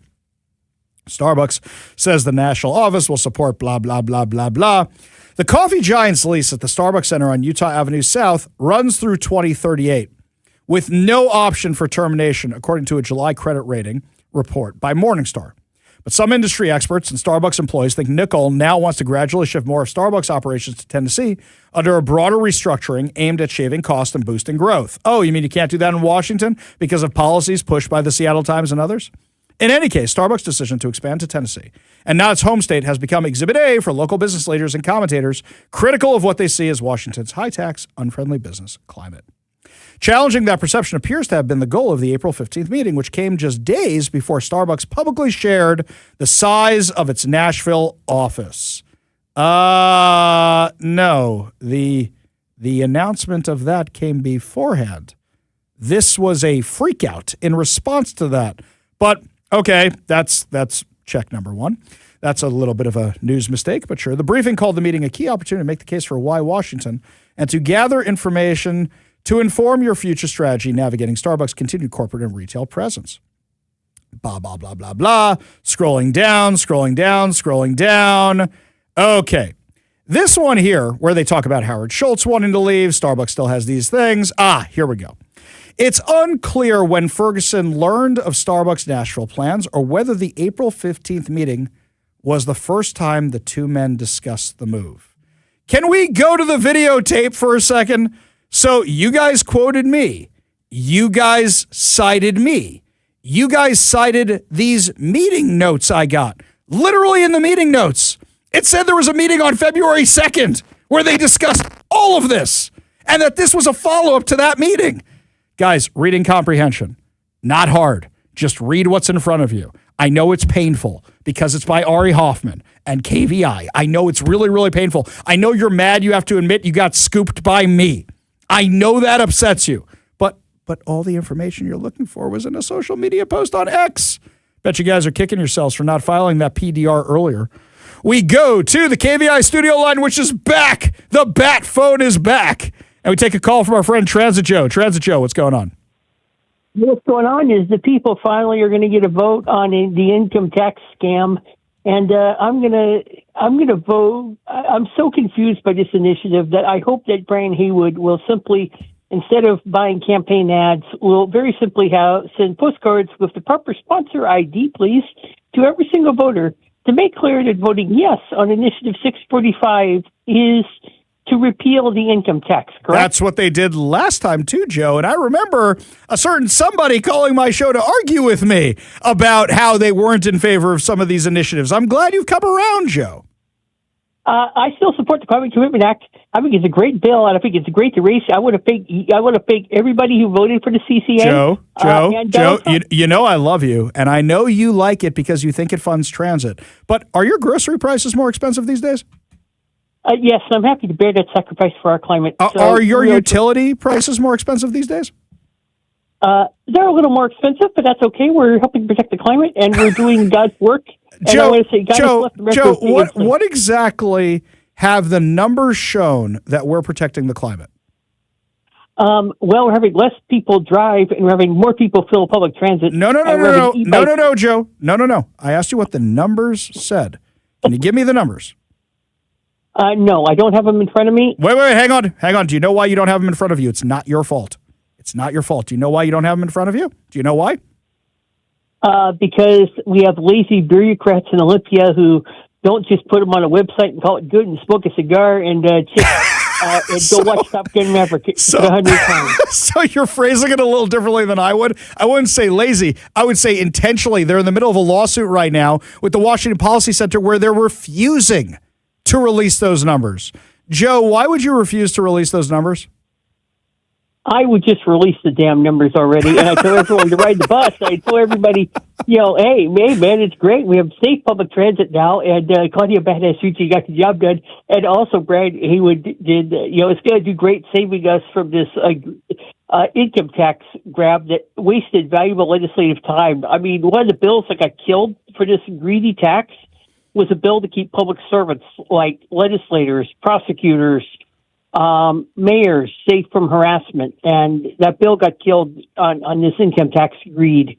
Well, Joe, I'm glad we're on the same page, sort of. I'll take what I can get. I'll take the wins I can get in Washington State. Appreciate the call. Appreciate you being part of the show. You want to be part of the show, you give us a call or text at 206-421-5757. That's 206-421-5757. Now, meanwhile, updating our top story of the day. You guys heard about this craziness in the U.S. Attorney's Office? So earlier today, Roger Rogoff, who was appointed by a bunch of judicial hacks here in Washington, showed up and said, I'm the captain now. He said, I'm the new U.S. attorney. Why did he think he got to do this? Our friend Brandy Cruz laid this all out in a social media post. Federal judges here in Washington appointed their own U.S. attorney since Democrats blocked President Donald Trump's pick, Neil Floyd. The choice of the judges, Democrat Roger Rogoff, showed up this morning at 8 a.m. to try and take over the office. 30 minutes later, the White House called him and told him he was fired.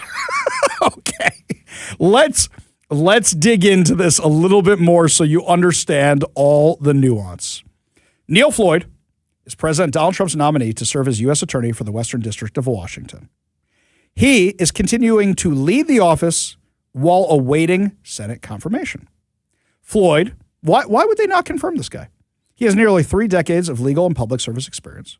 He previously served as Assistant U.S. Attorney in the District of Columbia, prosecuted violent crime, white-collar fraud, child exploitation, immigration offenses, and identity theft. After moving to Western Washington in 2009, he served as Assistant Chief Counsel for U.S. Immigration. Immigration twice. That's why. Before appointed as immigration judge in 2018. That's why they're stopping him. Most recently served as special counsel for immigration enforcement in the FBI's Office of General Counsel, advising FBI leadership and the Justice Department on immigration enforcement. Floyd also served in the U.S. Army Judge Advocate General Corps, including deployment to Iraq during Operation Inherent Resolve, and retired from the Army Reserve in 2023 with the rank of lieutenant colonel. Despite those qualifications, Senate Democrats from Washington are holding up his confirmation. Under current Judiciary Committee policy, both Washington senators, Patty Murray and Maria Cantwell, must return these things called blue slips before the committee will typically move forward with a hearing on a nominee. Now, what these things are basically giving your home state a chance to go, hey guys, we know something you don't. You really shouldn't appoint this guy. But instead, they're being abused because they don't like Donald Trump. They're withholding their blue slips. Now, this isn't law. The Senate could ignore these things anytime they want and change the rules and procedures anytime they won't. But for some reason, Senator Chuck Grassley, the Republican from Iowa, is refusing to do so. You don't have to follow these things. You don't actually have to do that. The blue slip process is not required by the Constitution or federal law. So now we're stuck with it. The confrontation stems from a provision of federal law governing vacancies in U.S. attorney positions. A July 8th letter from Chief U.S. District Judge David Estudillo to acting U.S. Attorney General Todd Blanche informed the Justice Department that the court intended to appoint Rogoff effective July 15th. The letter cites 28 U.S.C. 546D, which allows a federal district court to appoint an interim U.S. attorney after an attorney general's acting appointment expires following 120 days, with the interim serving until a presidential nominee is confirmed by the Senate. Stop. Wait. So because the judges pulled this stunt, and because the Democrats pulled this stunt, and they appointed Rogoff as the U.S. attorney for 30 minutes, 30 whole minutes, that means there was a break in Neil Floyd's tenure. If there's a break in Neil Floyd's tenure, does that mean the clock starts on another 120 days? So the Democrats just helped Trump's nominee stay in the position, even though they're trying to stop him from being in the position. That's a legal question. I think we should reach out to the office and ask. So now they're saying that they want this guy Rogoff. Who is this guy Rogoff? He was a King County prosecutor, supervising assistant U.S. attorney, King County Superior Court judge, and director of the Washington Office of Independent Investigations. So it sounds like Neil Floyd is way more qualified than this guy. But more than that, former Governor Jay Inslee appointed Rogoff to the King County Superior Court in 2013. I see here. So Jay Inslee doesn't appoint anybody who doesn't agree with him 110%. So now we know who this guy is.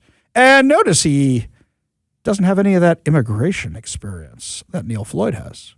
So basically what's going on right here, right now, is they want somebody who's not going to enforce immigration law. You remember when we had Neil Floyd on the show a few months ago? I went to his office. I interviewed him. He told us a story about how he was supposed to meet to discuss deporting violent convicted felons from Washington who are illegal aliens. And he was supposed to have this meeting with Katie Wilson and Nick Brown and Bob Ferguson, and the whole crew showed up to ambush him and refused to do so, claiming that they weren't going to violate Washington sanctuary laws, which are in violation of federal immigration laws. This is what it's about. It's about immigration. It is about immigration. That's what this whole thing is about. And basically, the Democrats want somebody who's not going to enforce immigration law, who's not going to prosecute immigration cases. We know that Neil Floyd has actually had to deal with the Democrats trying to stop him from enforcing immigration law. And we know that they actually were successful in shutting down cameras which were at the border, which were used to check license plates. For a while, we weren't able to do that because the Democrats, like Nick Brown and Bob Ferguson, got in the way of that. Neil Floyd had to find a way around that. He was talking to us about that during the interview. So what is this really about? This is about immigration. They want illegal immigrants in Washington. They don't want to get rid of violent felons, no matter how violent they are, no matter if they're murderers, rapists. They don't care. What they want instead is they want the violent offenders here in Washington and will do anything to keep them here. This is who they are. Look, as we played before, this is what Pramila Jayapal wants. She said it openly. Here's what she said. And I take this back to some of the first bills they put on the floor last year. I remember whipping like crazy, including, frankly, on our side around Laken Riley. And I said the plan here is to take away all due process for immigrants, because that's what that bill did. That's what a series of bills that they put on the floor after that did, is they said, we're just going to get rid of due process for crime after crime after crime, or alleged crime after crime after crime. See, she's admitting that what she wants is she wants the illegal aliens to stay here, even if they're not citizens. She wants them to be subject to our legal system that we give to citizens, and doesn't care at all about the people they kill. She's not fighting for the rights of the victims of these illegal aliens. She's fighting for the illegal aliens. This whole thing is about immigration. I'm going to see if I can get U.S. Attorney Neil Floyd on the show. We'll see if we can get him back so we can discuss all this insanity out of their office. Speaking of insanity, up next, my friends, more crime here in Washington. So why isn't more being done to combat it? Oh, you think the Democrats just don't like enforcing the law? Probably. Give you all details when we come back. You're listening to the Ari Hoffman Show on Talk Radio 570 KVI.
Welcome back to the Ari Hoffman Show. Just a reminder to head on over to KVI.com. You can see new articles. You can sign up to become a KVI insider. That way you find out about news and events. And for our friends out in Bremerton, I know I missed some of you out at the Bremerton Air Show, so I am talking to the promotions department about trying to work out a listener event in Bremerton. We have a few other listener events coming up. Give you all the details on them. So this article from the Center Square. Apparently, a Seattle restaurant owner has reduced his hours because of crime concerns. Now, this tracks. When Kevin and I went to McStabby's yesterday, we found out that McStabby's closes at 5. They are not open late. McStabby's closes at 5 o'clock because the workers don't want to be down there when the zombies come out. It's like I Am Legend. You know, Will Smith can go around in the daytime, but the night walkers, the day walkers, whatever they are, they come out at night, right? Yeah, well, and the other thing, too, is they're sending a crew down there 3 times a day to squeegee the sidewalk, disinfect it, and hose it down. I mean, you keep that thing open till 10 o'clock, midnight. I mean, how many times do they have to send someone down there to clean all that up? And then you got to pay overtime. Yeah. Because now you're talking about 10 o'clock at night. And that's a lot of bleach, by the way. Whatever that cleaning solution they were using, that's a lot of bleach you're going through. The sad thing is that this keeps people from getting delicious lukewarm nuggets and barely hot fries. So, yes. Did you not enjoy the lunch that I bought you, Kevin? Did you not enjoy that mediocre hamburger and those fries? Yeah, I mean, it was free. So, you know, there's that. It's so funny how I have built it up in my mind as such a big deal because I can't have it. Because I keep kosher, I can't have it. The only time I ever get kosher McDonald's is when I go to Ben Gurion Airport in Israel. You land in that airport. There are kiosks everywhere because they know every Jew's like, give me Mickey D's. So you can have the same mediocre hamburger that all the non-Jews have and the same lukewarm fries. And then you come back and you go, hey, I went to that McDonald's, the kosher one. I don't get it. I don't get it. I was like, no, you do get it. That's it. It's garbage. Kevin, we've been working together for what, 5-6 years now? And every time I go to Israel, because it's like, you know, I go once a year to visit my kids and stuff, I come back here and I go, had that McDonald's. Just as mediocre as it was last time. Yep. Yeah, built it up in my head. Okay, is it just me? Burger King was always better. I remember the kosher Burger King, but whatever. That's just me. Anyway, Vin Zhao is severely reducing the hours at his Seattle restaurant in Chinatown International District because of concerns about crime, drug dealing, and homelessness. He says it's keeping customers away. He says that car break-ins have been an issue in the past. Open-air drug dealing can be an issue. He says so far the customers haven't been attacked, but you have the crime. Who wants to go out if you know your windows are going to get broken into? There is a karaoke bar. There is a karaoke bar that my wife and I have not been back to because, and I don't want to diminish the bar, which I'm not going to say their name, but the last time we went there, our car got broken into. And not just that, everybody's car on the block got broken into. Now, why take the risk? I'm not going to pay for the Uber. What, paying for an Uber here in Washington is $1 gajillion. So I'm not going to lay out that kind of money to go to a karaoke bar. I'm just going to find another place to go. And that was our karaoke bar. That was the place where we always went. For those of you who don't know, the K in KVI stands for karaoke because we're all real big on karaoke around here. That was the place where we used to go with our friends. And we just don't go to that place no more. I guess me singing I'm Too Sexy was just one time too many for everybody, and that was just it. But if the car's going to get broken into, you don't want to go to that bar anymore, which means that bar has now lost our business. We don't go to that part of town as much anymore. So that's a business that's now suffering because my car got broken into. That's exactly what's happening to this guy. He said car break-ins have been an issue in the past. Open-air drug dealing can be a problem outside his South Jackson Street restaurant, along with homeless encampments.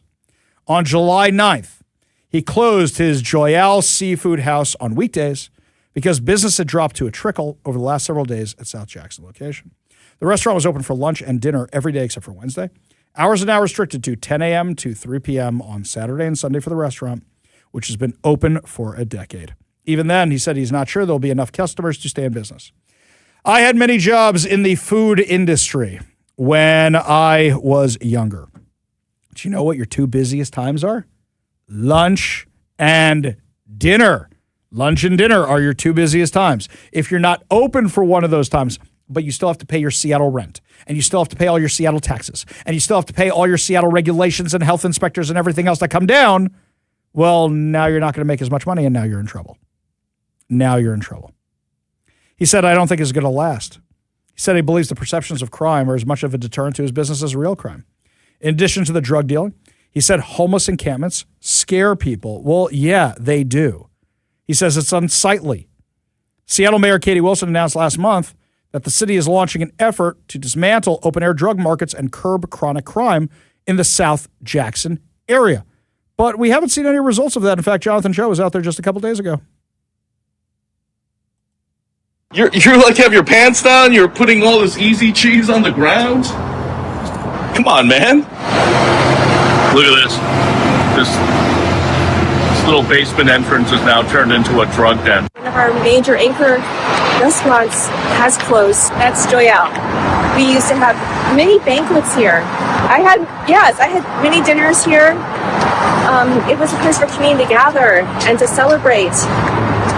So it's very sad to hear that the owners focusing their efforts elsewhere outside of the CID. Why? Do you know why? We're right next to Laken Jackson. So it's due to all the open-air drug use and crime. You guys are smoking fentanyl on private property. What do you mean? Yeah, they're literally smoking fentanyl out there. A guy has his pants down. Gee, I wonder why people aren't going to the restaurant no more, right? Yeah, fentanyl, whatever. The egregious thing about that cut of audio is that he's just spilling easy cheese on the ground. What a waste. That's liquid gold. What is this guy doing? He must be high. Must be, because otherwise, why would you spill the easy cheese on the ground? Very good, Kevin. Very, very good. So that was Tanya Wu. You heard talking to Jonathan Cho, former Seattle City Council member. And, look, she's calling it like it is. She's been a champion for Chinatown, the International District, but there's not that many people left in the Chinatown International District. You know what? Maybe I should go do another Doom Loop tour. I've been out on the Doom Loop tour since I went out with Jonathan Cho and Andrea Suarez before the World Cup. Maybe I should see if it has come back to form already. My guess is most likely yes. Up next, my friends, Democrats are boycotting a hearing on fraud up on Capitol Hill. Could it be because they're involved in it? Give you all the juicy details and the awesome audio when we come back. You're listening to the Ari Hoffman Show on Talk Radio 570 KVI.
You want more of Lars? You can get more of Lars on Friday when he joins us for Lars Unleashed at 5:30 on most Fridays when he's available. So, yeah, that's some good news there. Some other entertaining news is the Democrats, they're not hiding the ball at all anymore. You heard what Pramila Jayapal said earlier about defending illegal aliens, not defending U.S. citizens. Well, Democrat Senator Elisa Slotkin, she said this about the Save America Act, which is basically giving away the game. The other thing that we blocked yesterday was the SAVE Act, right? Which was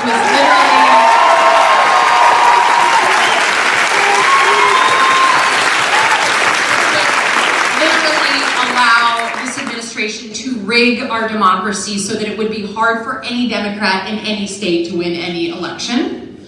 And disenfranchise all married women in the meantime, by the way. It just, you'd have to show your birth certificate at the polls if you have a married name. Okay. Enough of that. That is just, let's stop with that nonsense, shall we? Let's stop with that. That's just not true. But you're admitting that Democrats would never win another election again.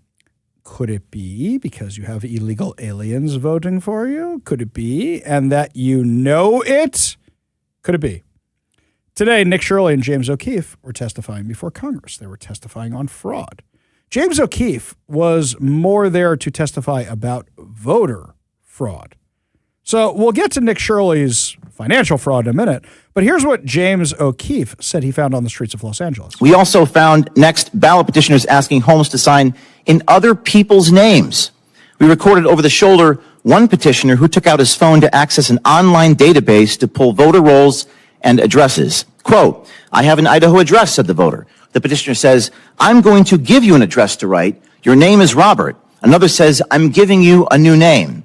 So he visited the residence of those people who were disenfranchised. One of the names was Vicky Walker. The homeowner at that address said for 9 years he received election mail in the name of this Vicky Walker. In fact, he told me he'd received so many ballots in the name of Vicky Walker, he named his cat Vicky Walker. We returned to ask for comment from the petitioner who was offering drugs in exchange for signatures. The same individual who had threatened us earlier, he grabbed the petitions and hid them in his car. Now, we covered this video that James O'Keefe released earlier this year, where all this was happening on Skid Row. What, you think it's not happening in Seattle? You think the exact same thing isn't happening in Seattle? Likely it is. We just need the video to actually show it. Where's Jonathan Cho? We'll send him down there in his flip-flops. We'll have him go interview some people about registering voters in the homeless encampments. We'll ask Andrew Suarez to start asking people about it. So what's happening is there's proof that this stuff is going on. People have been charged for it federally. Why is nobody getting charged locally? When you're doing this kind of stuff, there are state and federal charges. Why are there no state charges? So this is a completely nonpartisan, non-political issue. Mayor Karen Bass, the LADA, and the governor of California did not criticize me. They actually put statements out saying this is outrageous and needs to be exposed. So what's happened? The Department of Justice is indicted, but nobody in the state of California has yet arrested or prosecuted these people. And what's Gavin Newsom done? Put out a statement condemning the stuff that we exposed in the tape. That's it. So doesn't he have investigation authority? He does in the state of California. Doesn't Karen Bass? She does. And is it against the law? It is. It's a state crime, fraudulently putting someone else's name on the California ballot petition. So why is it being investigated? You know why. You know why. Well, apparently, Gavin Newsom thinks securing elections is corruption. Said so earlier today. This is all after trying to purge our voting rolls. Had we not sued, that would have happened. This guy is not screwing around. That's the playbook on the other side. What's Thursday night's primetime speech all about? It's part of the playbook. To cast doubt, anxiety, to set up the terms of the debate that will occur in and around next year's elections. We will see masked men in and around those elections. We'll see the intimidation of the voting strategies. We've seen it on vote by mail, suggesting somehow voting by mail, as the senator rightfully suggests, somehow that is corruption in plain sight. Well, literally, it's happening in your state. Literally, people have been charged for it in your state. Why are you not charging them for it? Why do the feds have to do it? Why are you refusing to do so? You know, it's a real shame there weren't more Democrats in the hearing. It's funny. They actually went looking for the Democrats during this hearing today, and here's what happened. Senator Scott. Chairman, wouldn't a Democrat go next since the Republican just testified? If there were a Democrat here, yes. So there's no Democrats present at a hearing about fraud. There doesn't appear to be a great deal of interest across the aisle. Do you remember there was a brief moment, a really brief moment, when every media outlet would cover fraud? Do you remember that? You couldn't avoid it because even the Democrats, it was so rampant they were forced to issue statements. Now they realized it backfired on them and made them look bad. So now they're not even going to show up for it. Why? Because they might be involved in it. Here's Senator Josh Hawley. Keith Ellison, that guy, after overlooking $250 million in fraud, he took $10,000 in campaign contributions from the very people who were committing the fraud, who came to see him in his office, asked him to please get state investigators off of their backs, which he did, asked him to shut down the investigations, which he helped with, offered to give him money, which he accepted. I mean, I think that's the answer as to why can't any of these people find the fraud? Because they're getting paid by the fraudsters. How is Keith Ellison not in jail yet? Really, how is he not in jail yet? They got this guy dead to rights on all this. Instead, what do the Democrats do? What do the Democrats do?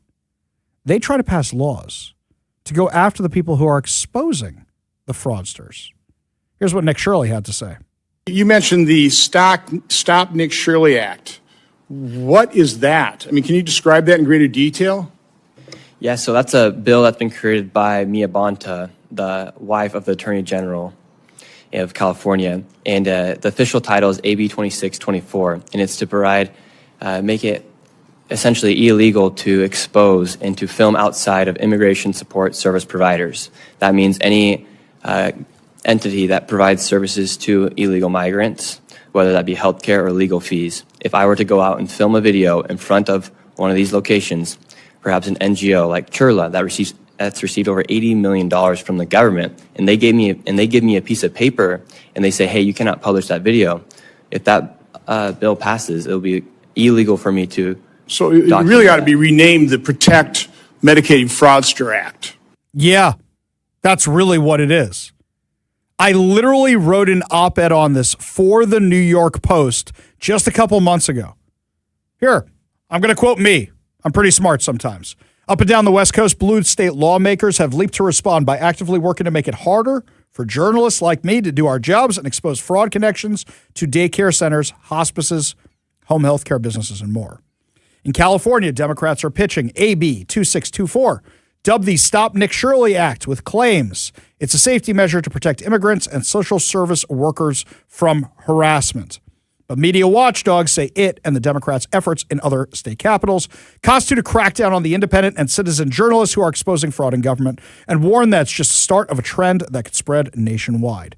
Shirley's independent reporting on empty daycares like the now infamous Quality Leering Center helped expose $9 billion plus in public funding provided to non-existent child care centers, food programs, senior services in Minnesota alone.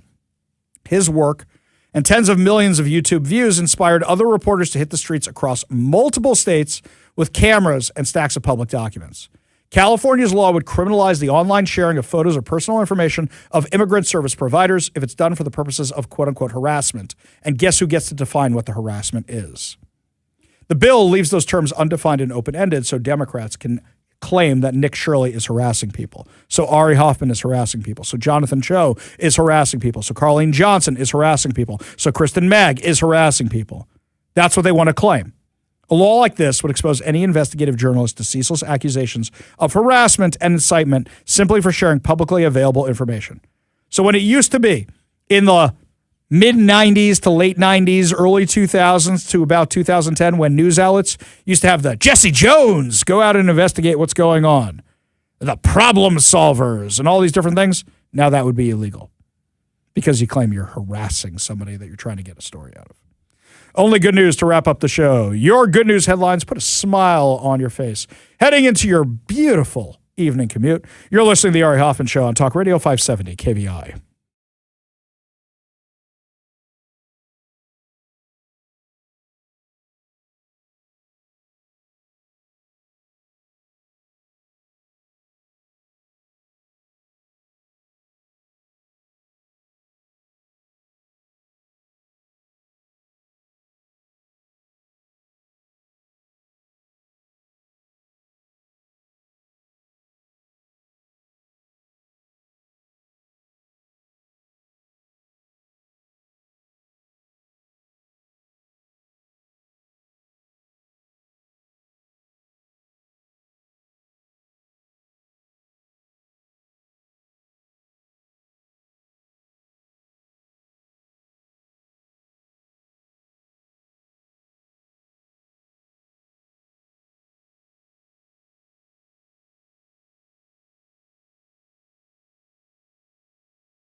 Only good news to wrap up another amazing episode of the Ari Hoffman Show right here on Talk Radio 570 KVI.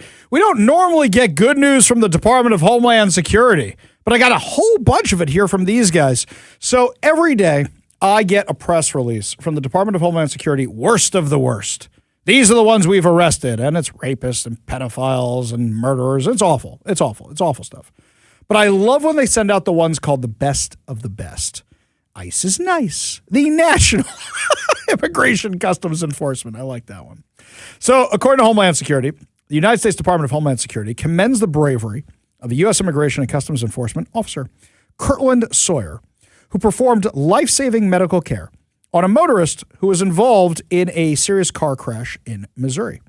On July 11th, ICE law enforcement officer Kirtland Sawyer of St. Louis, Missouri, sub-office, was driving home from duty when he witnessed a collision between a vehicle and a tractor-trailer outside Festus, Missouri. Oh, could have been Festivus, Missouri. That would have been fun.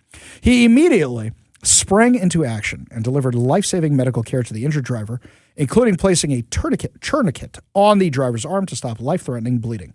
Officer Sawyer stayed on the scene until emergency medical technicians arrived to provide further medical aid.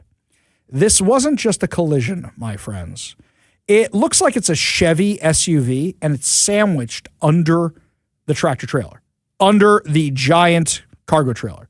It looks like somebody was trying to do the thing Brian O'Connor does in the Fast and Furious. Slide that little sedan right on under that thing. That don't work in real life, guys. That don't work in real life. It just doesn't. I don't know if that's what the driver was attempting, but that's what it looks like. In fact, the whole front of the car is gone. All I see is the back of the sucker intact. Quote, ICE law enforcement officer Kirtland Sawyer immediately delivered life-saving medical care to the driver who was involved in a serious collision with the tractor trailer. That is the most underrated way of describing this accident. This is horrific looking. Some of these other cases we've done, people have died from accidents like this. Officer Sawyer is a hero, said Acting Assistant Secretary Lauren Biss. Our officers are the best. When they see someone in need, they don't hesitate to spring into action to help. If you see an ICE law enforcement officer, thank them for their service to our nation. By the way, I do that when I go to the airport. I also thank them because it is the most efficient time I have ever had going to the airport. Kevin? See, Kevin's nodding. He knows. I have never gone through security as fast as I have since ICE got sent out to that airport. It is a machine. It is. I don't have to worry as much anymore. Watch, now it's going to be all screwed up when I go out for Vegas or whatever it is. Oh, by the way, I have to put in the days I'm going to Vegas. That's a whole nother thing. It's a day. Don't worry about it. Anyway, other recent examples of ICE officers heroically saving lives include, in July, an ICE officer in Texas rendered life-saving medical care to a 14-year-old who had jumped out of a moving vehicle and was unconscious on the side of the road. Why would you do that, you dumb child?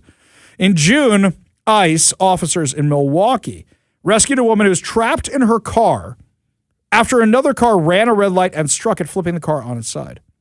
In June, an ICE officer in Tampa, Florida, rescued a 6-year-old child who was floating unconscious in a pool. Officer jumped into the pool to remove the child from the water, after which he rendered life-saving CPR until the child regained consciousness. Okay, reading these stories here, and there's a lot more. Reading these stories, we need to bring back cops, but we need to do it with ICE instead. And the opening won't be bad boys, what you gonna do? It's gonna be ice, ice, baby. Din, din, din, din, din, din, din, din, din, din, din, din, din. I'd watch that. Yeah, well, some of those videos coming out of ICE might not be so great for TV. I don't think they'll make it up there. I don't think they'll make. Well, come on. I don't remember anybody ever getting shot on cops. That's what I'm saying. Start throwing ICE there. Hey, I would watch it. I'd watch it. Hey, you know me and my snuff videos. Yeah, I do. Yeah. Sadly, you wouldn't be the only one. That's true. I love my snuff videos. I really, really do. Yes. For those of you who don't know, around the office, it's always like, come here, check this out. Come here. I promise it's not a snuff video. Oh, wait, that's a dude, not a car door. Holy cow. In March, an ICE officer who was supporting TSA operations at JFK International Airport helped save the life of a 1-year-old child who was experiencing a medical emergency. The officer began performing the Heimlich maneuver, and after a few seconds, the child started breathing again. EMS personnel arrived on the scene with medical equipment to further monitor and reassess the child. The child was reassessed and determined to be healthy enough to fly. In February, off-duty ICE law enforcement agents saved the life of a 4-year-old child who was unresponsive from drowning in a hotel swimming pool. Excuse me. The agents performed CPR for several minutes. Local police and emergency medical services arrived shortly thereafter. and transported the child to a local medical center for further medical care. Thanks to this life-saving care and quick action, the child regained consciousness. Okay, this is just a sampling of the stories that ICE has. This is all huge stuff. This is all great stuff. Yes, I would watch the you-know-what out of this TV show. Wouldn't watch Little House of the Prairie. Wouldn't watch MASH. But I will watch the ICE show. ICE, baby. Don't forget to follow us over on social media so that way, even when the show is not going on, you get to see all the news and information. Ari Hoffman Official on Facebook and Instagram, The Hofffather over on X, and Ari Hoffman Official over on YouTube, The Ari Hoffman Show over on YouTube. That's going to do it for us today, my friends, but fear not. Fear not, because we will be back tomorrow with more exciting stories and more exciting guests. And also, here's something else for you. I don't know if you noticed, but from 6 to 7, you get the stories you may have missed earlier with the Ari Hoffman Show Reloaded. So, my friends, tune in for that. We'll see you back here tomorrow. You've been listening to the Ari Hoffman Show on Talk Radio 570 KVI.